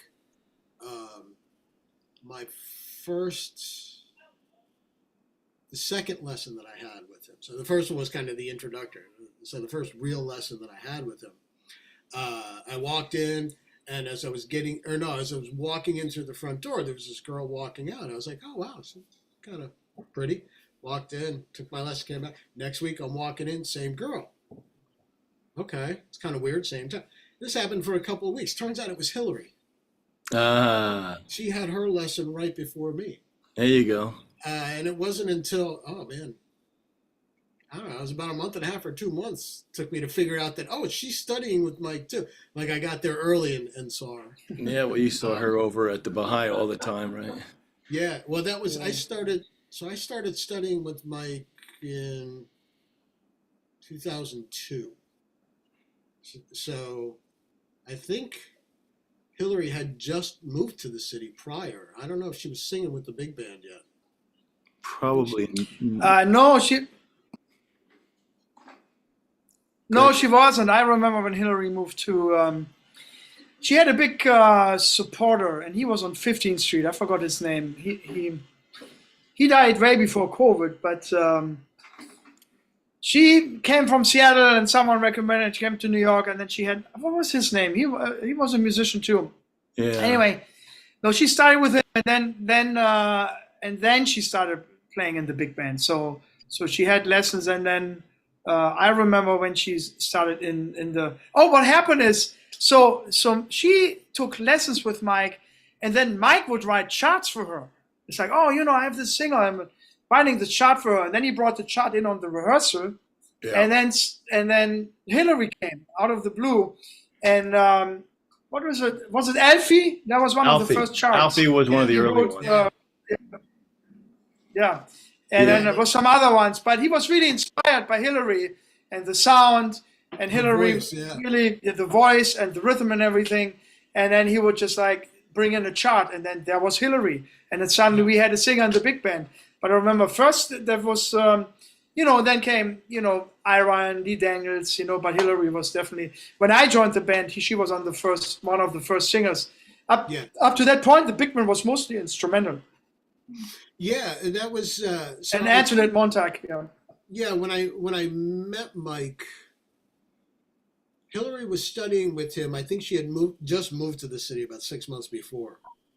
She wasn't with the band yet, but then I think within 6-9 months of that time, I think is about the time she started working with the big band. Yeah. Well, it was when was Oasis done? I don't remember the year. Yeah. I don't know. Yeah, Yeah, I started working with her early because I had done the Kurt Weill project thing that I was doing, and That's right. And I asked him for a singer, and that was when I met Hillary, and we got, we did some nice work with. Oh, I remember when you guys did that. Yeah. Yeah, that goes back quite a bit. She was a rare singer that you could write like these insane charts with. What I would call relatively unfriendly arrangements to the singer, and she could handle it all on her own, which is But she had gone through the Mike Longo school, so she could handle some of the BS that I was throwing her that way in those days.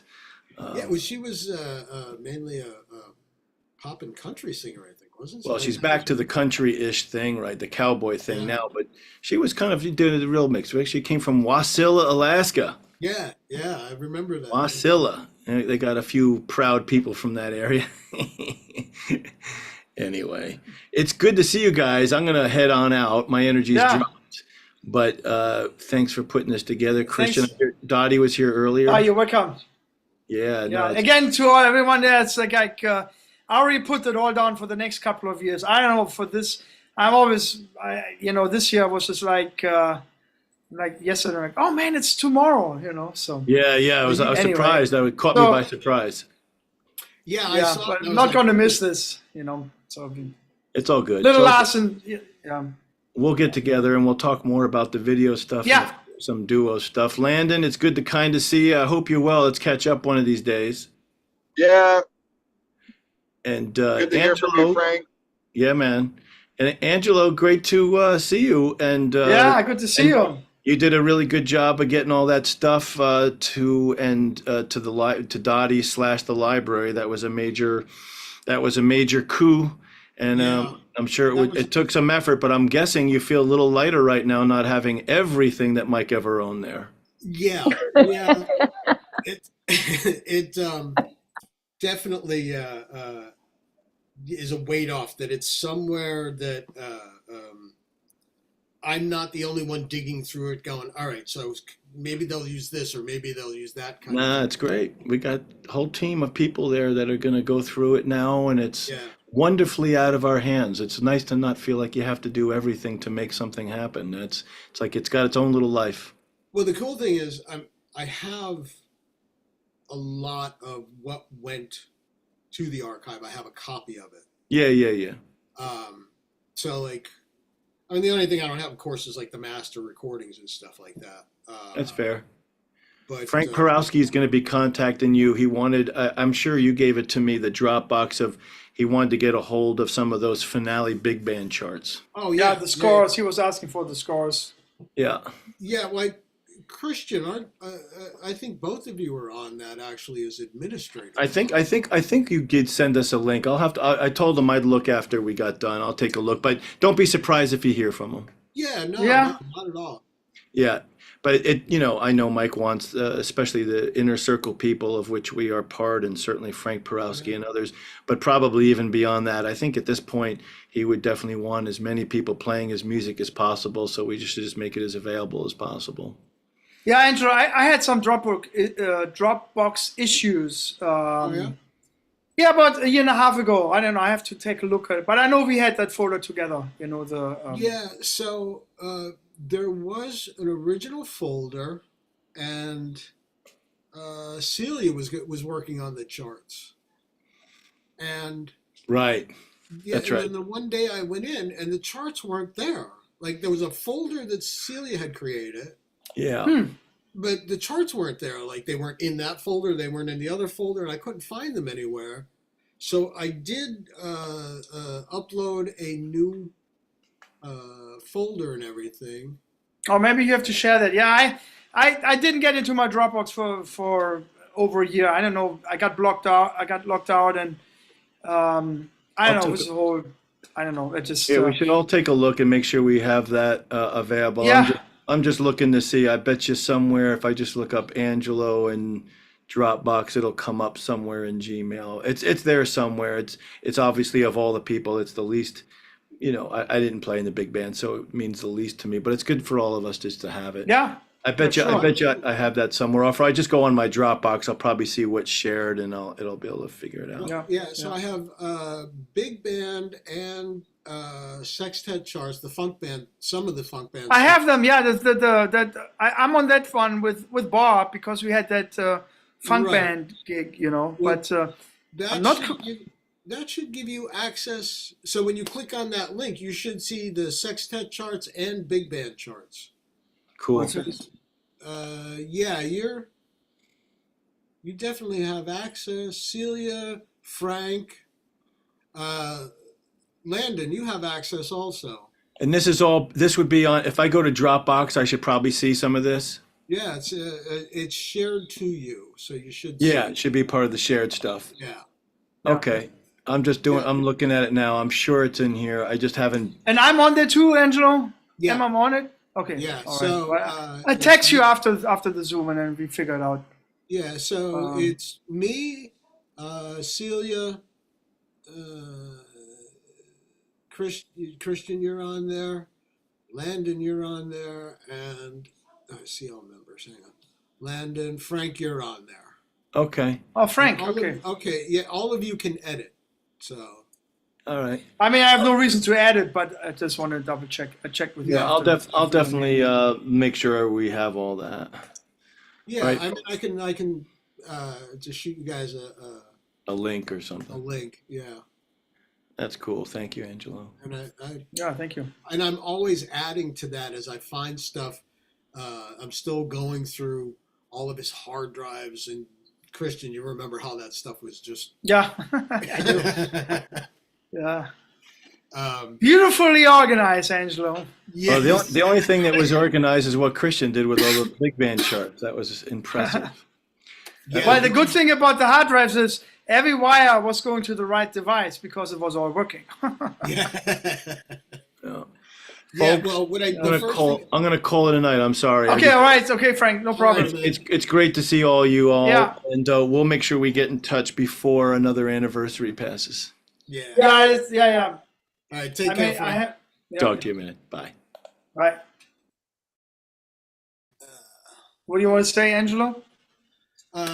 Yeah, I mean, how you been, man? I've been watching Good. Everything that's going on, man. Everyone says that. Yeah, I'm glad you all guys think I guess I'm busy. You know. Yeah.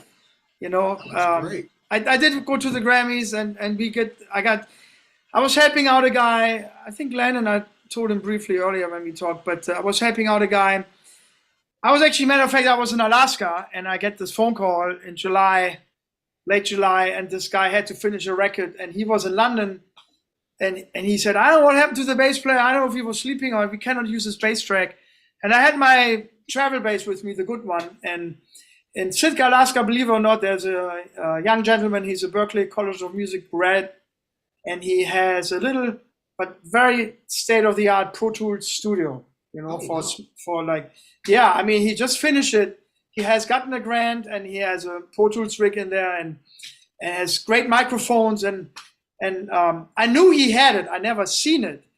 And he was helping this summer. His father is a fisherman. And I called. So this guy, his name is Kid Wakely. He called me on a Friday. He said, Christian, man, I need this track for Monday. Can you help me? And I said, well, Kid, I have my good bass with me. I know I'm in Alaska. I know there's this guy here in town, has a recording studio. Let me see if he's available. So his name is Zach Dylan. Zach Was is his name, W-A-S-S. So I called him up and I said, Zach, man, can I go in your studio? I need to record this bass track. And he said, you know, it was Friday and it was weekend. And he said, well, I'm fishing with my dad over the weekend. You know, I'm like, oh, okay. So can you do Sunday? That was my question. He said, I'm out with my father. And then I hung up and then I hadn't called Kid back. And then an hour later, Zach called me. He said, our engine is not working. We're going to stay here this weekend. I'm like, great. So I showed up on a Sunday morning. Sorry to hear that. Yeah. I showed there on a Sunday morning, brought my good bass. He set up the 2 microphones. Kid had sent, I call it like a rough take, you know, with a click track. It was kind of a Broadway kind of thing. I just played the bass track, and within an hour, we had the bass track down. And then on Sunday night, he emailed everything to Kid. He got it. Then Kid sent me a video. He was in this really great studio, and they played the track back, and I heard the engineer say, yeah, this sounds great. So I had no idea what it was. And turns out to be till September. And then turned out it was this Broadway guy here, Aaron Lazar. Kind of, you know, well-known Broadway guy. I'm not really too familiar with the Broadway scene. But anyway, Sting was on the CD. Josh Groban was on the CD. A couple of big Broadway guys were on the CD. next thing I knew, we were nominated for a Grammy. I'm like, wow, That's So awesome. I actually ended up on a Grammy nominated CD, and both of us, me and that recording Zach with his little studio, we get like a certificate, where it says, that we are participated in a Grammy nominated. So officially, both of us are officially Grammy nominated artists. Nominees, congratulations, man! That's awesome. Yeah. It's So, amazing. but I would say I kind of stumbled in there because I didn't really. I said to Kit, I mean, it took us only an hour. I said, Kit, man, I mean, I didn't really want to get paid. I said, just make sure Zach is paid. I'm like, I know the guy and he's a hard worker. And he's like, no, I'm gonna pay you. I'm like, okay, great. Yeah. Well, listen, man. Yeah. Anyway, and then at the NAMM show, now I had the Christian Fabian signature bass, which is the I don't know if you saw those pictures. It's this here. It's in yellow. It has my logo yes, on. I did see that. That's your signature. Awesome. It's my signature bass. Yeah. I didn't realize that was yours. I did see the photo. Yeah. That's awesome. Congratulations. So that I had a very busy yellow to match the jacket. Yellow jacket. Yeah. So that all happened, and then and then I talked to Len earlier. I was in Detroit. I played. I don't know if you know the drummer called Dennis Chambers. I was playing with him, and Bernard Purdie. I mean, I had a pretty busy January and February. So knock on wood. Things are. Well, good. I've been watching you all year, man. I've been watching you. First time the series up in Alaska. Phenomenal, man. You got Ron coming up there this year? But he's a supporter. He's actually our main sponsor for Sitka Jazz Week 2025. Right, if you saw the email, it describes he's not going to be there, but he is supporting it. He's out there. So we had just everything you've been involved in, man. The bases. Thank you. Yeah, it's moving. Yeah, I didn't realize it, but I do feel things are a little easier than they usually are. So I know it's a lot of heavy lifting, but I do feel things kind of falling into place.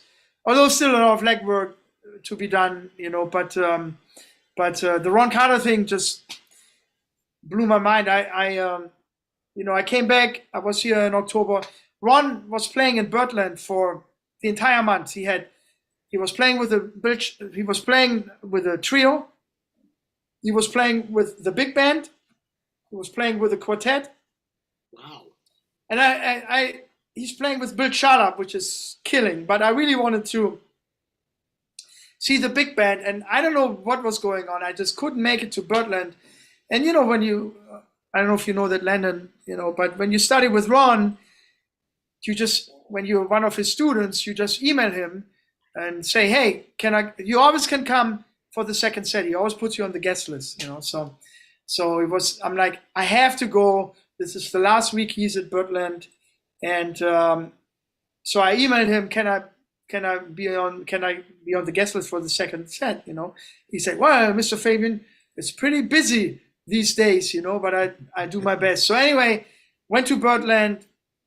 I showed those guys my email at the door. They sat me right at the bar. I was sitting here. Ron was like literally 8 feet away from me, and I just barely made it to Birdland. And so I went backstage after the show and wanted to thank him. Also, I hadn't seen him in a while because of COVID and all of this. Although we had been in touch periodically by email, but I said to him, Mr. Carter, because I was working for a different camp up there, and I reconnected to this thing called the Sitka Music Festival. And we are in our third year for the Sitka Jazz Week. And so I went backstage into the green room and I said, Mr. Carter, thank you so much, because there was a year I really didn't know what to do. And I figured, let me ask Ron for advice, So he really gave me great advice for the Jazz Week. And I took it really to heart what he said.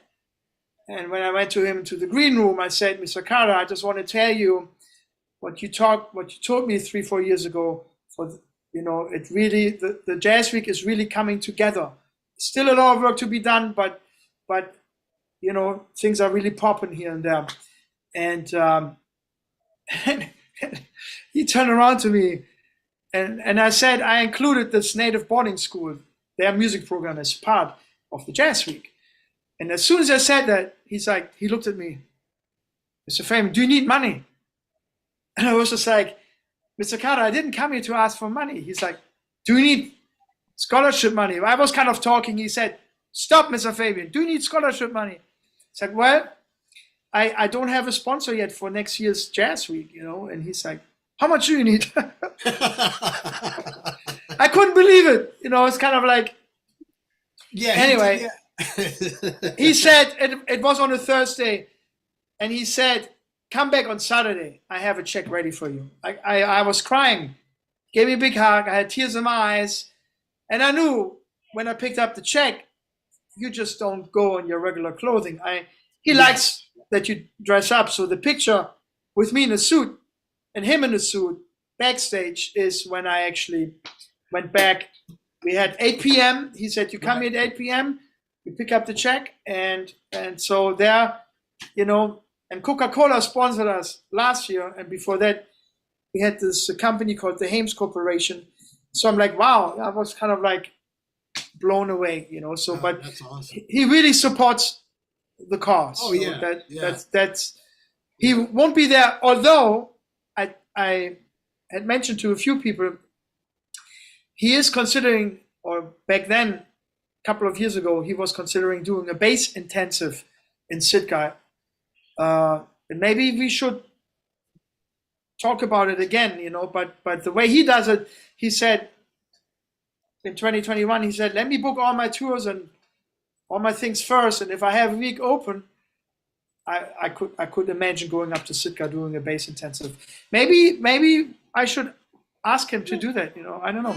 Well, anyway, that's how the whole thing came together. Yeah, couldn't hurt to mention it too. Yeah, that's great. So yeah, that's great. God bless us. Yeah, knock on wood, it's great to see everything you're doing, man. I thank you. Yeah, I mean, I feel like ever since we shut down 5 years ago, it's kind of like I see what everybody's doing. I'm doing stuff here, but I don't feel connected to what we had. It's just kind of like, man. But I'm watching you and a couple others, and I'm like, this is awesome. This is great to see it. Yeah. I mean, I did talk to, I don't know if he talked about it, but I talked to Lee Green about it. I mean, the whole, the whole deal about, I have this little channel here, Jazz Tuesdays, maybe you should talk about it. I mean, Lee thought at some point he could feature, some artists, we could do some live stuff, I know officially you shut down Jazz Tuesdays, and I know Dottie and you don't want to come down there anymore, but the idea was to have a YouTube channel where you can feature certain things on a Tuesday. We should talk about it. Whoever's doing something, anyone who was connected, it's a big family. Everyone who wants to do something, it could be something live, could be presenting a new CD, could be a new release on Cap Records. All kinds of things. I'm definitely open to talk to you about that stuff. Yeah. The series that we had in the city, by the time it came around that it was potentially possible to open it back up, I kind of it became this thing where I didn't want to mess up what had already been done. I know. It's a clear shot. I know. Yeah, at least nothing against what you're talking about. I'm just talking. No. I'm just like, I know that the life and the venue and everything, it's done with. I get the idea. I just didn't see how. It was possible. I knew how to do it without Mike. It was one of those things where I didn't want to risk it becoming something that wasn't as good as what we had. Mm-hmm. That was my. Of course. Well, without Mike, Yeah, that's the thing. It really was his baby. Yeah. The beginning, Absolutely. And the rest of us were just kind of along for the wicked ride that it was. But well, I said earlier too. I think, I don't know if you were already joined us, but lately I have people. They find me on Facebook mostly. And people reach out to me, they see me on the DVD. I think Mike's stuff is coming back, the drumming is part of the, and Mike approved it when he was up in Sitka. I mean, his teaching is the foundation for Sitka Jazz Week. I mean, we do the drum warm-ups every morning. Right. We do them sometimes in the afternoon. Everyone who's there learns the drum. I talk about the foundation and everything. Yeah. Basically, what Mike was doing when he came up to Sitka, I do a little watered down, not on the level he wanted to go. We had these kids, Canadian kids there, and I was like, on the last day, Mike came to me, he's like, man, we got to show them this, we got to show them that. I said, Mike, it's one more day. We have a final performance. We got to do a rehearsal and then the gig, and I said, yeah, okay. But, they really need to know that. I'm like, I know, but he was already, he wanted to give out the information. So, but I mean, that was one of the most beautiful things about him. I mean, the 16 years of Jazz Tuesdays, right?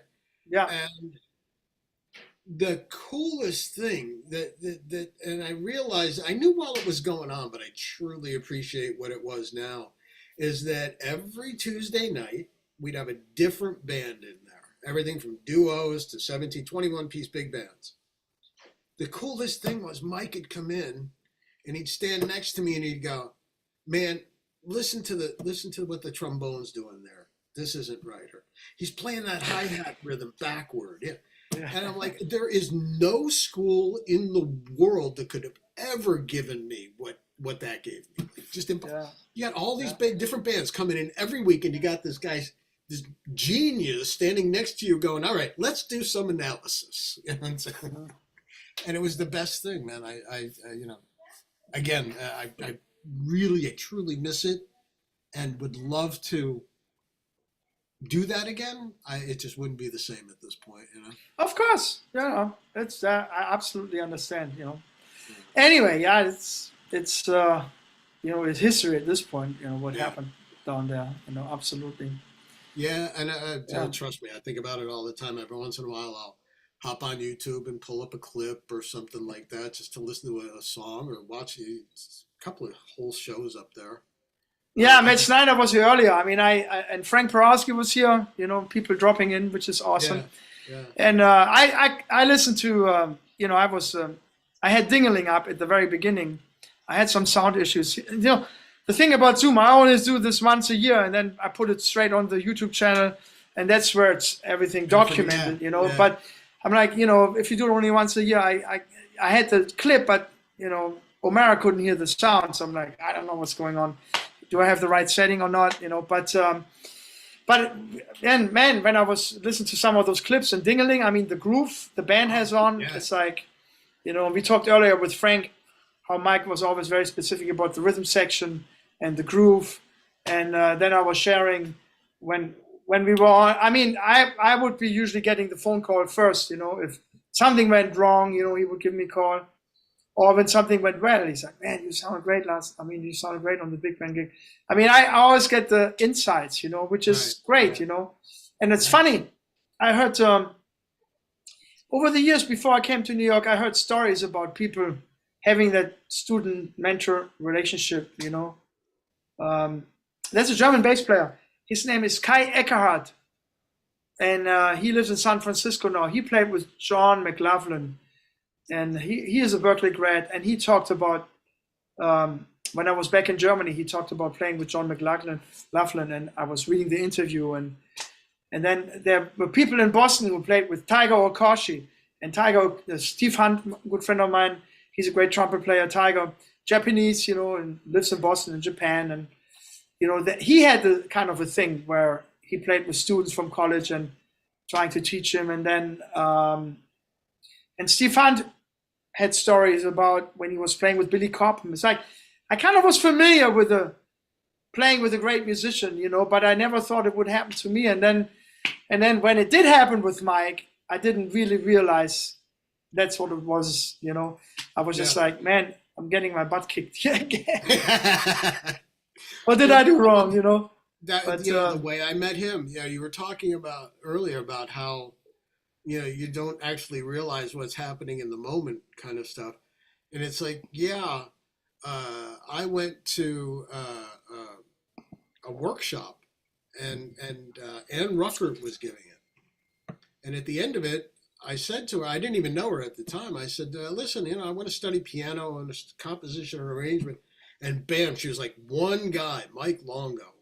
Yeah. Wrote down the number. I was like, "Okay, never heard of him, but I'll check him out." Now this time I had been going around all around Manhattan, checking out different teachers, and a lot of guys, "Oh yeah, Band in a Box. I use Band in a Box." I'm like, "Yeah, no, we're not talking." So that night when I got home from the workshop, I looked Mike up online, and I was like, "Oh God, I can't call this guy. There's no way." I'm like, there's no way. He's just so far. And it took me a couple weeks. I got the nerve, and I'm so glad I did. But it was still, it was like, and I wasn't looking to study jazz at all. That wasn't even on my radar. I was like, I want to write radio jingles for, potato chips. I don't care. I was just looking to do something. Boy, did I end up doing something, man. Yeah, you did. That's amazing. Yeah. Cool. Yeah, you're familiar with Landon, Angelo, right? Landon, are you familiar? Yeah, I'm still here. I'm just being a bug on the wall. How close to Chicago are you, Landon? How many more hours you have to go? Well, I'm gonna stop in my hometown in Indiana. Okay. For the night, and I got a buddy who's gonna look at my car tomorrow, just give it a tune-up, and then gonna go to Chicago. But you're originally from Indiana. Where in Indiana? I lived in Indianapolis for a year. LaPorte, Indiana. Oh, okay, yeah. Near Lake Michigan. Yeah, up at the top there. Yeah. Yeah, I lived in Indianapolis, right down at the very bottom. At what was the name of the place? Green something. I don't remember now. It's literally the town right below, like it was across the street was Indianapolis. Oh, Greenwood. I lived in Greenwood. That's what it was. Okay, yeah. It was literally like across the street was Indianapolis. But I was out there for about a year, and I'd pop up to Chicago every once in a while, and it was a fun place out there. But I realized after about a year, I'm like, nah, I'm kind of a coastal guy. I had to get back to New York. Well, I had to leave. Well, I had to leave Indiana when I graduated high school. That was my goal, is to get out of Indiana, because I just felt like there wasn't much for me there. But I mean, lo and behold, I'm in Alabama now, so it's like not much of a difference. Not much of a difference. I mean, I grew up in Scranton, Pennsylvania. So yeah, like you, I graduated high school, and I'm like, I got to get out of here. Yeah. And bounced around a bit before I finally ended up in New York. But yeah, it was. I never. Sorry. Yeah, I never that I'd come into contact with Mike in my time. So changed my life, being part of all of this. Yeah, I think I don't think we'll ever realize the scope of the effect that Mike has had. And I mean, Christian and I, we worked with him for over 20 years, and I'm still finding things out, man. Still finding things out. It's amazing. Well, here's a question for the both of you that's always been on my mind. I wish I could ask Mike was, did he ever try to take this stuff to the university level, and was he ever met with like pushback, or didn't want to anything to do with it, or did he have zero interest in taking this to like the scholastic level? Well, the only story I know is that sorry, I didn't, Angelo. Maybe you probably know more, but I do know the story because I went to Berklee College of Music, and one story he always told me is that the college reached out to him, and they wanted to buy his books, and I think a guy came down and took a lesson or something, and then But it was always about the publishing, as you know, Angelo, Yep. or as we all know. He was always, he wanted to keep the copyright and everything. So he didn't want to give the stuff away without not being financially involved. And then there was, I don't know, Angelo, if you know what university that was in New York he was connected to, and they would send him students. I mean, but he was not overly, he was self-made, I mean, I remember coming to his house, he's like, I got how many streams of income? He's like, I got gigs, I got students, I got my books, I got CDs, and there was 5 streams of income he had, and he was pretty, well, he was proud in that sense that he was able to have a good life, that could buy himself a townhouse up in Peekskill, and they had investing and everything. He was very happy. Yeah. Say what? Being a jazz musician. That was being a jazz musician. Right. That's it. Yeah. That he had, really established himself financially, that he had a good life, and he could only do what he wanted to do. If he wanted to do a CD, he can do a CD. He loved to teach. He wouldn't miss a date of teaching. And Dottie, if she would be here, I mean, he never canceled a lesson, like ever. Oops, I had my headphones down. But anyway, he was very, very happy having a good life as a jazz musician. Yeah. Landon, to your question about did he think about taking it to that higher level, like Christian said, his biggest problem was he didn't want to relinquish the rights. He also didn't like the way the higher education institutions work, because they said, well, we want to buy one copy and put it in our library. And this was this had to do with the rhythmic nature of jazz DVD series. I forgot what school it was, but and it may have been the school you were talking about, Christian, was Sarah Lawrence. That's where he used to get the students from. Sarah okay. And it may have been them, but I'm not sure. But they wanted a copy. They wanted to buy one copy of the DVDs and then put them into the library for every student. And he's like, well, why would I do that? He's like, just have every student. He's like, I got to make a living. I spent all this money doing this and everything else. You want to buy one copy for 1,000 students. Well, I'd like to sell 1,000 copies. Yeah. So that was one of his issues, one of the big issues he had. I don't think he had anything against the higher education institutions in particular, but I think it was more of just the way they operated was more, I think, of what it was. That he just didn't want to get involved with it. It became more of for him. It was more of a hassle, because he was already, like Christian said, he already had the streams of income. He's already selling books. He already has students. So there really wasn't a desperation or a need for him to do it. So I think that was a big part of it. Oh, I totally understand. I mean, that totally makes sense. Yeah. Well, so when we were producing the second DVD, the first one got pirated out onto the internet. Oh, God. And he was so mad that he's like, I'm not releasing the second disc and I'm not recording the last, because there are 4 DVDs in that series. He said, I'm not releasing the second one and I'm not doing the third and fourth. He was so mad that people were stealing it. And I actually had to, it took me about a month to convince him to keep going with it. I'm like, Mike, you cannot take this with you. I'm like, this isn't something that's out there. You can't, you need to do this. I said, we'll figure out a way. We'll figure out what we can do. He wanted me, he's like, do me a favor, get on the internet and find every place that my book is. I'm like, Mike, that could be all over the world. I don't know. But Angelo, you found a way, right? What is it, that service you used? You found something where they couldn't steal it. Right. So, well, I mean, I did a bunch of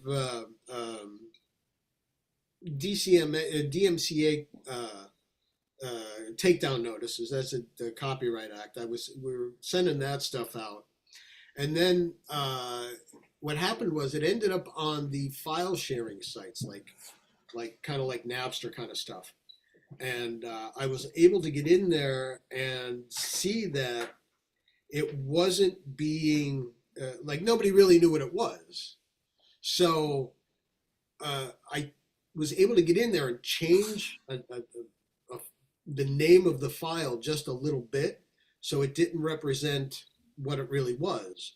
So when people would be searching for it, it wouldn't come up.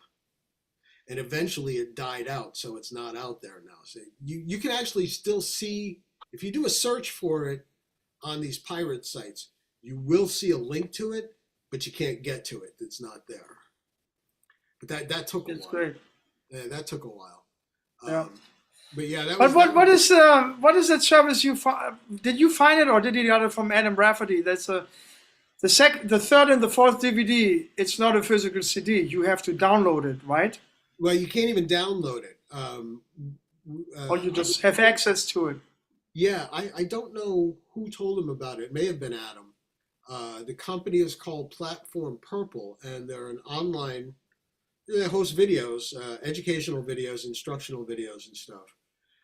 And Mike seemed to fit in with them at the time. It worked out well. It's a very secure site. You can't download the video. You download an app that accesses their servers, and it only lives on their servers. It's not even like there's anything that gets cached to your local machine. So there's really no way other than setting up a camera and taking pictures of your computer. There's no way to get it other than buying it. And that was his. Now that was a big thing too about the book. Like he was like, nope, no PDFs ever, because he was afraid of the books getting ripped off and put on these pirate sites. And then another thing, Landon, is like in terms of the universities, he was some of them he kind of checked out a little bit, and who was teaching there. And for him, the metronome thing was a no-no. I mean, if he knew anyone was teaching anywhere with metronome, and the other big thing was transcription. If you had a university where the jazz department really insisted on transcriptions and stuff like that, he basically wasn't really interested because, ultimately he solely relied on people coming to him because they heard of something, or they see someone play, or they heard something about him, they heard something about his teaching.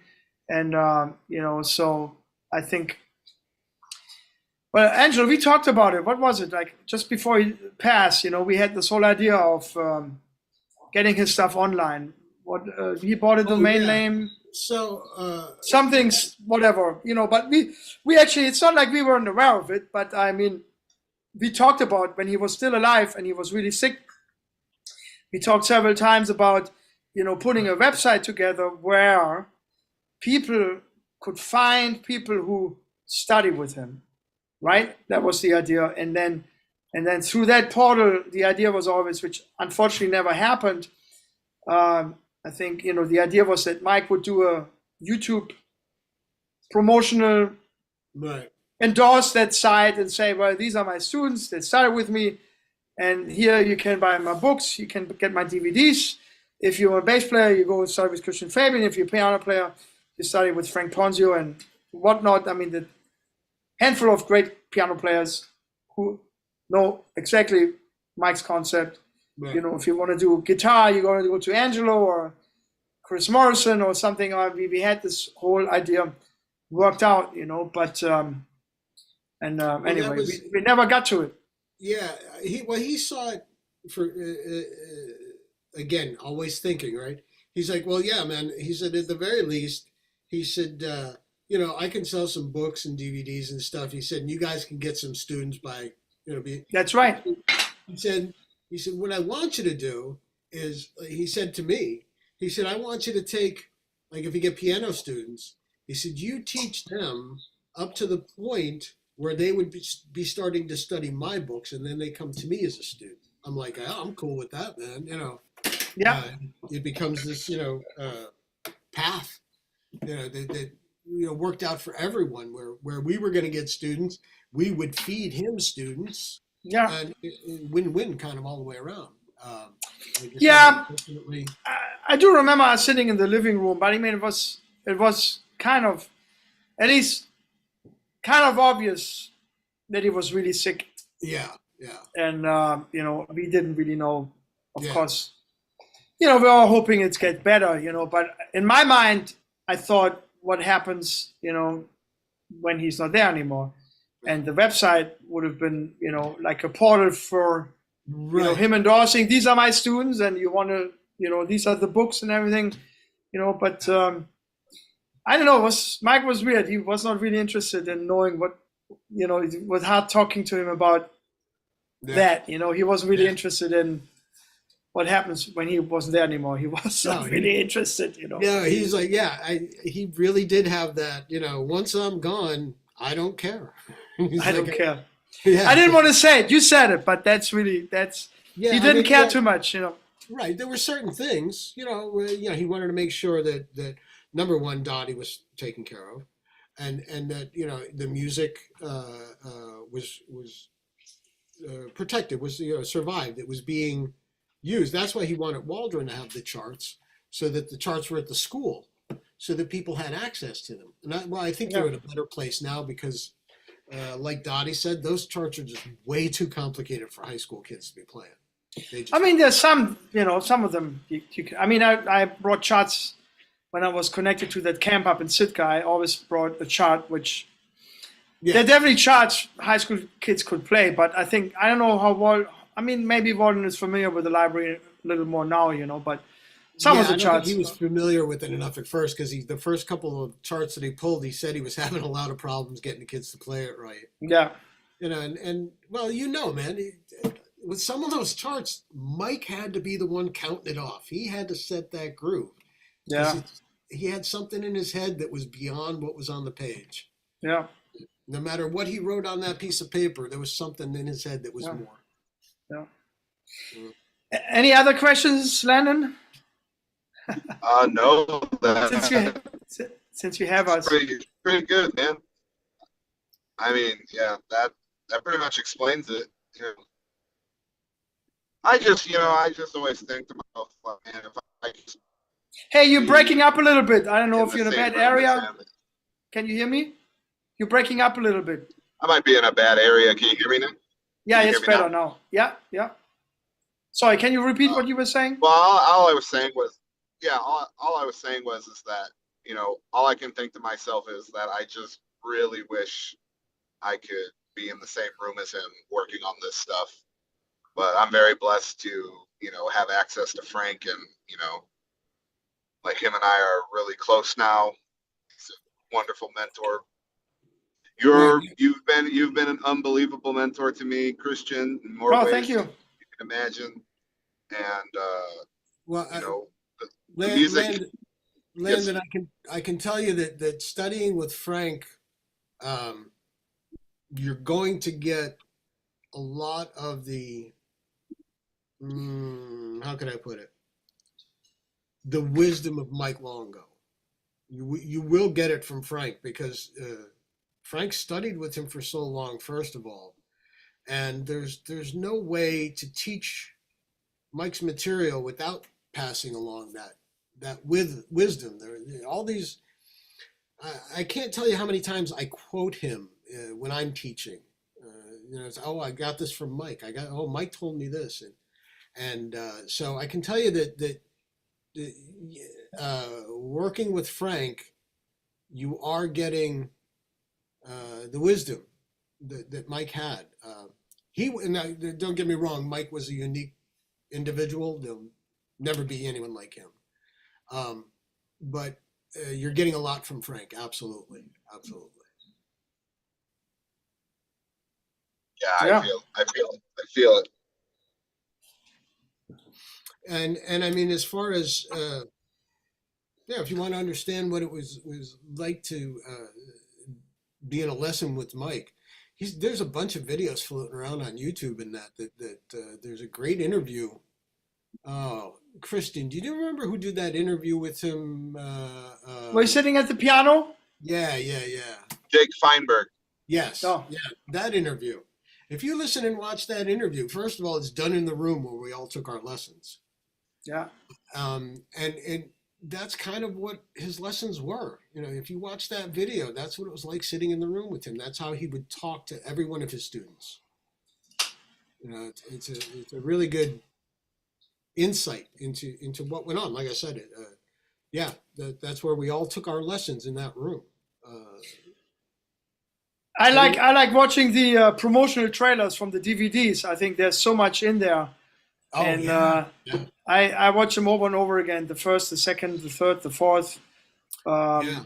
Especially the last one, playing with Chris Morrison and seeing him playing on that guitar. I just like, it's short. The promotional trailer is like 10 minutes, 12 minutes, but it gives you a really good idea what everything is about, and it always kind of sets me straight.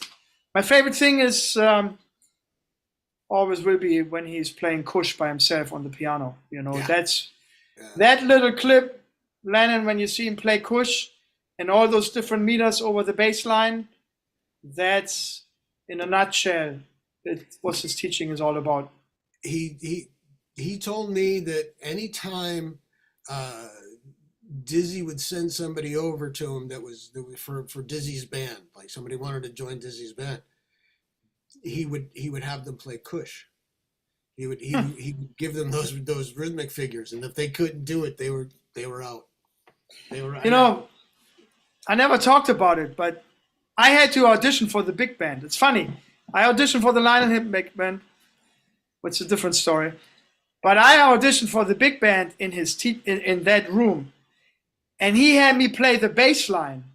He said, "Play this bass line," and I'm like, "Well, it's a 1 bar bass line, you know."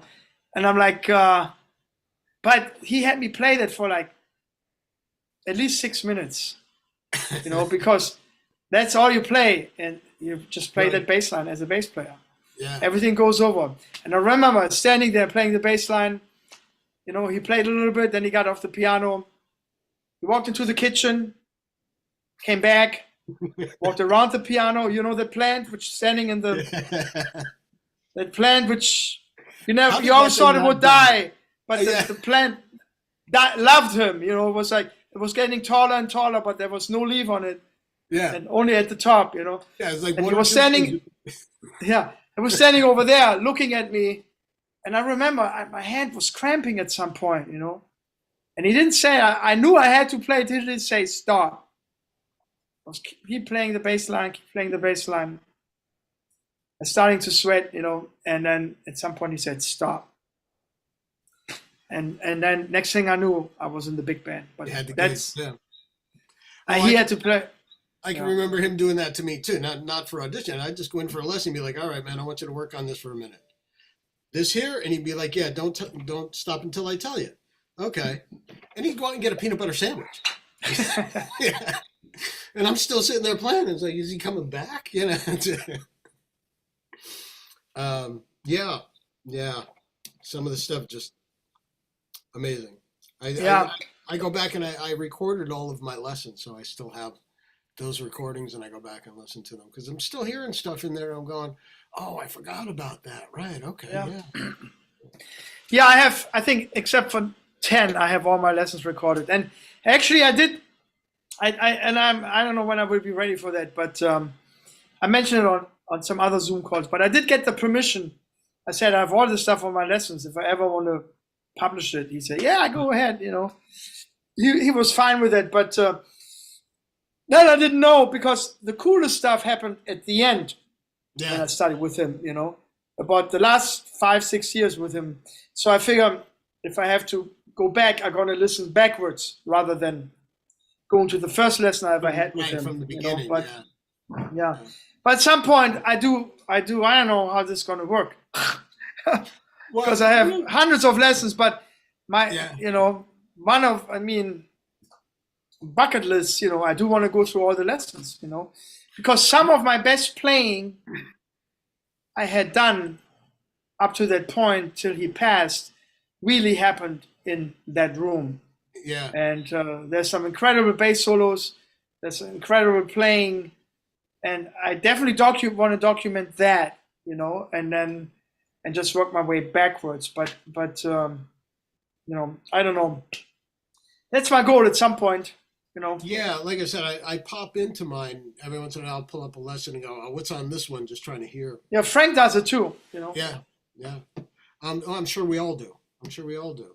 And you know, you were saying about you know, publishing the stuff, and he was like, "Oh yeah, that's fine." I remember him saying,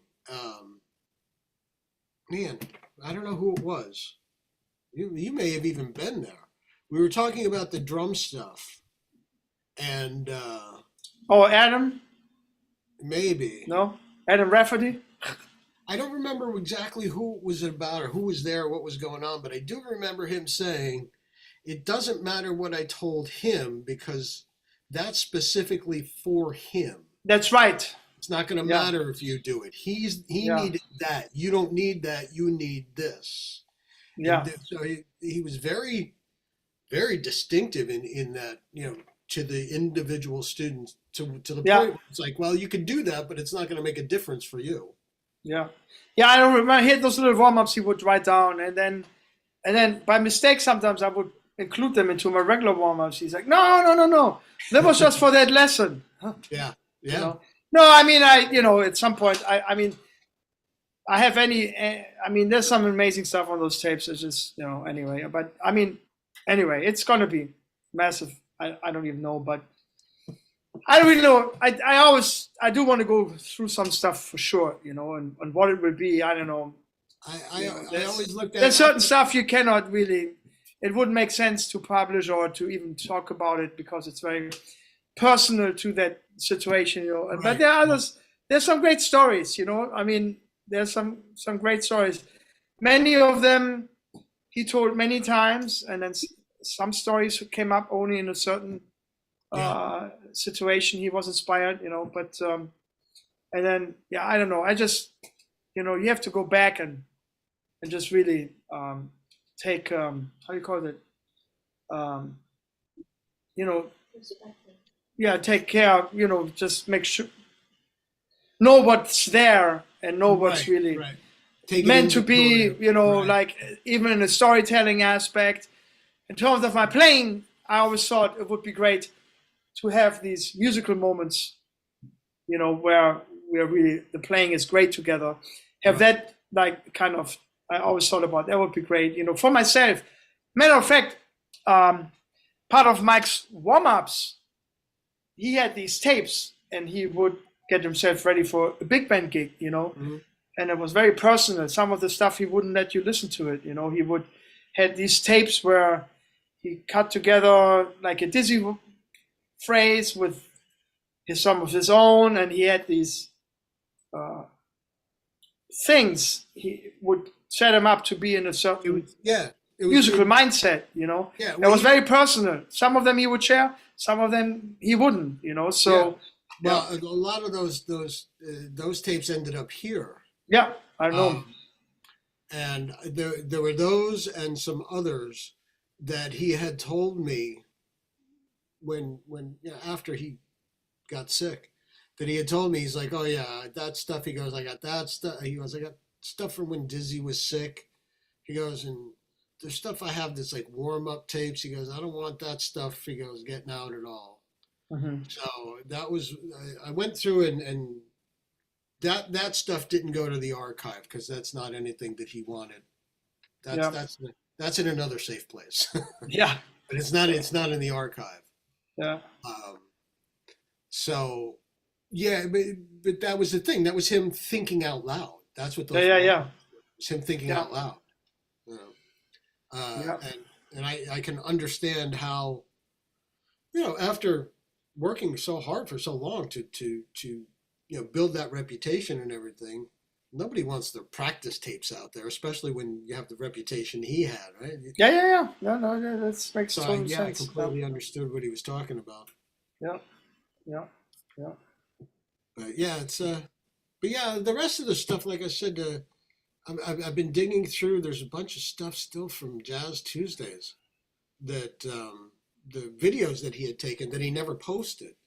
But I've been I need to get a better setup to work with them to funnel them right. And then I'm gonna, I wanted to talk to you because I know you and I are the ones that do more of the online stuff. We don't have access to his account anymore, but there's the Jazz Tuesdays account, and I think they did a Mike Longo. Didn't Dottie do a Mike Longo Jazz YouTube channel also? I think for when she did the book. So you don't have to, you don't have access to the Bebop Yo account anymore? No. Wow. No, what happened was when he registered with YouTube, when it says put in your phone number, he put his landline in. Oh wow. So it needs I need to like verify. I have the password, but you have to verify through text. Yeah, it has to send you a text. Okay. The problem was it was his landline, so I couldn't get a text sent to it. So YouTube changed, back in the day, it was when he started probably all on landline, and then now everything is by text. So yeah. Wow. So what I need to do is I have a way of downloading all of the material. Mm-hmm. So at some point I have to set that up just so we have an archive of it other than YouTube. So that it exists someplace else. And then I have other stuff here that I'm like, well, if we can replicate the account somehow, I can add the new stuff. Yeah. But that's just, that's a whole major project just on its own. Yeah. But some year, right? One of these. Yeah, I don't know. Then there's life, you got to just take care of life and all kind of things. Yeah. Well, cool. Well, Landon, how you doing there? You still driving? I'm doing great. Yeah. About 46 minutes to my destination. 46 minutes. Man, I think this is going to be a record. We hit the, no, not yet, 2.5 hour mark. So, but, I think the longest one was 2:15, right? Oh, from these Zoom meetings? Yeah. Yeah, I haven't checked them out, probably. But I know this is a longer one, that's for sure. Yeah. Last year we did Sam Burtis, and we did mostly, there was a bunch of trombone players, which I invited again today too.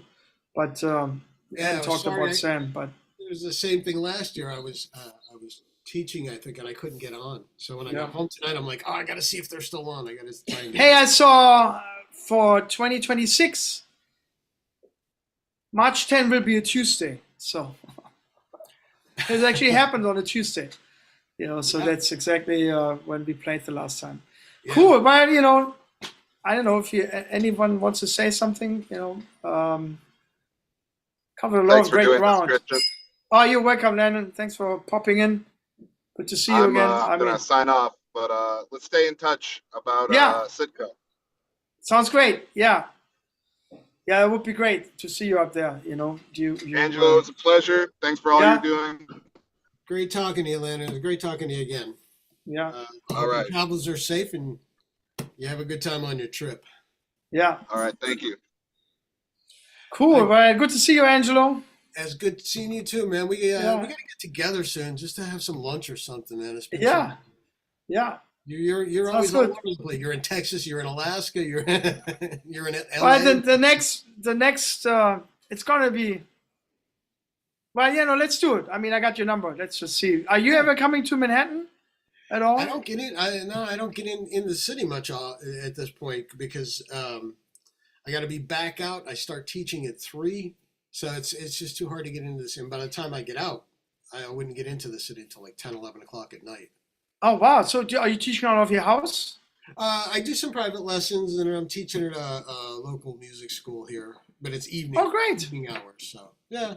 Oh, amazing! That's awesome. Yeah, so it's been all right.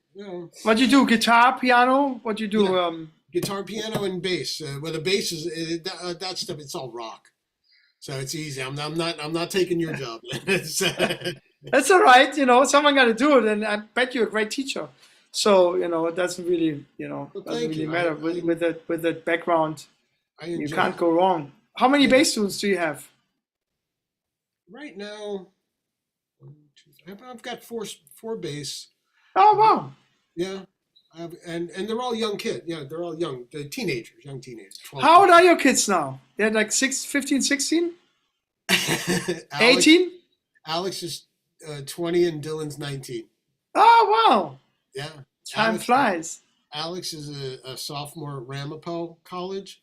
Oh wow! Dylan started at Fairleigh Dickinson this year as a freshman. Both in college. Yeah. Scholarships?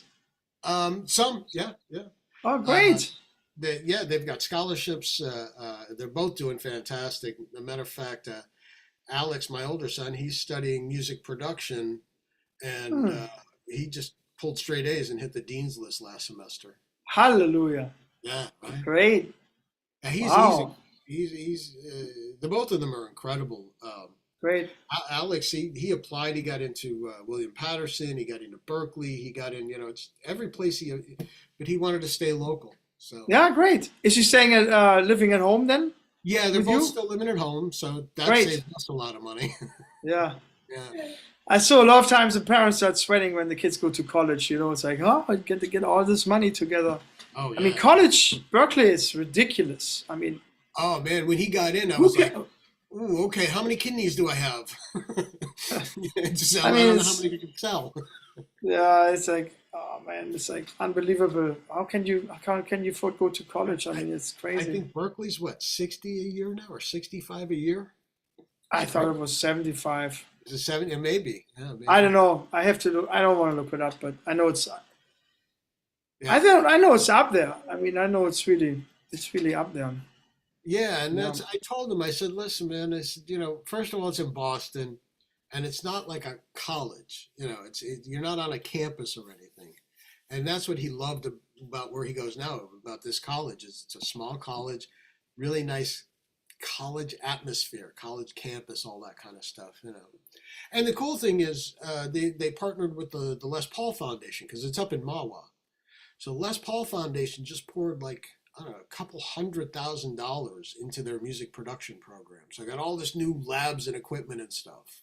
So Did you hear the story about Les Paul when he passed? I don't know, Frank Vignola. I don't know who told me that. I think another guitar player. So Les Paul passed, and they cleared out his house. They found all these, how do you call them, the coffee thermos, Mm-hmm. and they opened it up, and they were all filled with cash. So he lived during the Depression, Right. and he so didn't trust yeah, any bank. So all his cash was all stuffed in these. thermoses. Yeah, there were dozens and dozens of them packed with cash. I mean, that's the story. I don't know if it's true, but every Les Paul guitar which was sold, he got $50 for every Les Paul sold. Which I believe it. this doesn't seem like a lot of money, but if you have one of the most sold guitars, Millions of guitars sold. Yeah, that's a lot of money. That's a lot of money. Yeah. So Les Paul, what is it, Ramapo College? You said. Yeah. So there's the Les Paul Foundation. Yeah. Ramapo College. So He lived up there, right? Yeah, Didn't he he lived live in up? Mahwah. Yeah, he lived in Mahwah. And so the Les Paul Foundation partnered up with Ramapo, which is up in Mahwah. Yeah. They partnered up and gave them a big, chunk of cash to upgrade their facilities and stuff. Well, they pulled another coffee thermoses out of the safe. Yeah. Pulled out all the money. Yeah. Cool, man. Good to see you. Yeah, I can think that was great. That was great. Yeah. You really had a good night. Yeah, it was great to see. I'm sorry I missed everyone early. Oh, don't worry. No, anyway, it will be on the Jazz Tuesday. So I'll check it out. I forgot how it's all worked, but I think once I press end here, then the stream is going to stop. And because you're the host. yeah, but I'm forwarding to the YouTube channel. Let me just see. I wish I would do this more often, but I think it's just going to stop anyway. Yeah. Anyway, good. Glad I did it. Glad we all came together. Thank you for doing it, man. Thank you for putting it. You're welcome. Great thing. Yeah. nothing else, we're going to see each other next year on March 10th. March 10th. All right, Angelo. We got to see each other before then. It was great seeing you. Yeah, absolutely. Absolutely. All right, Sounds talk to great. you. Okay, talk to you too. Bye-bye.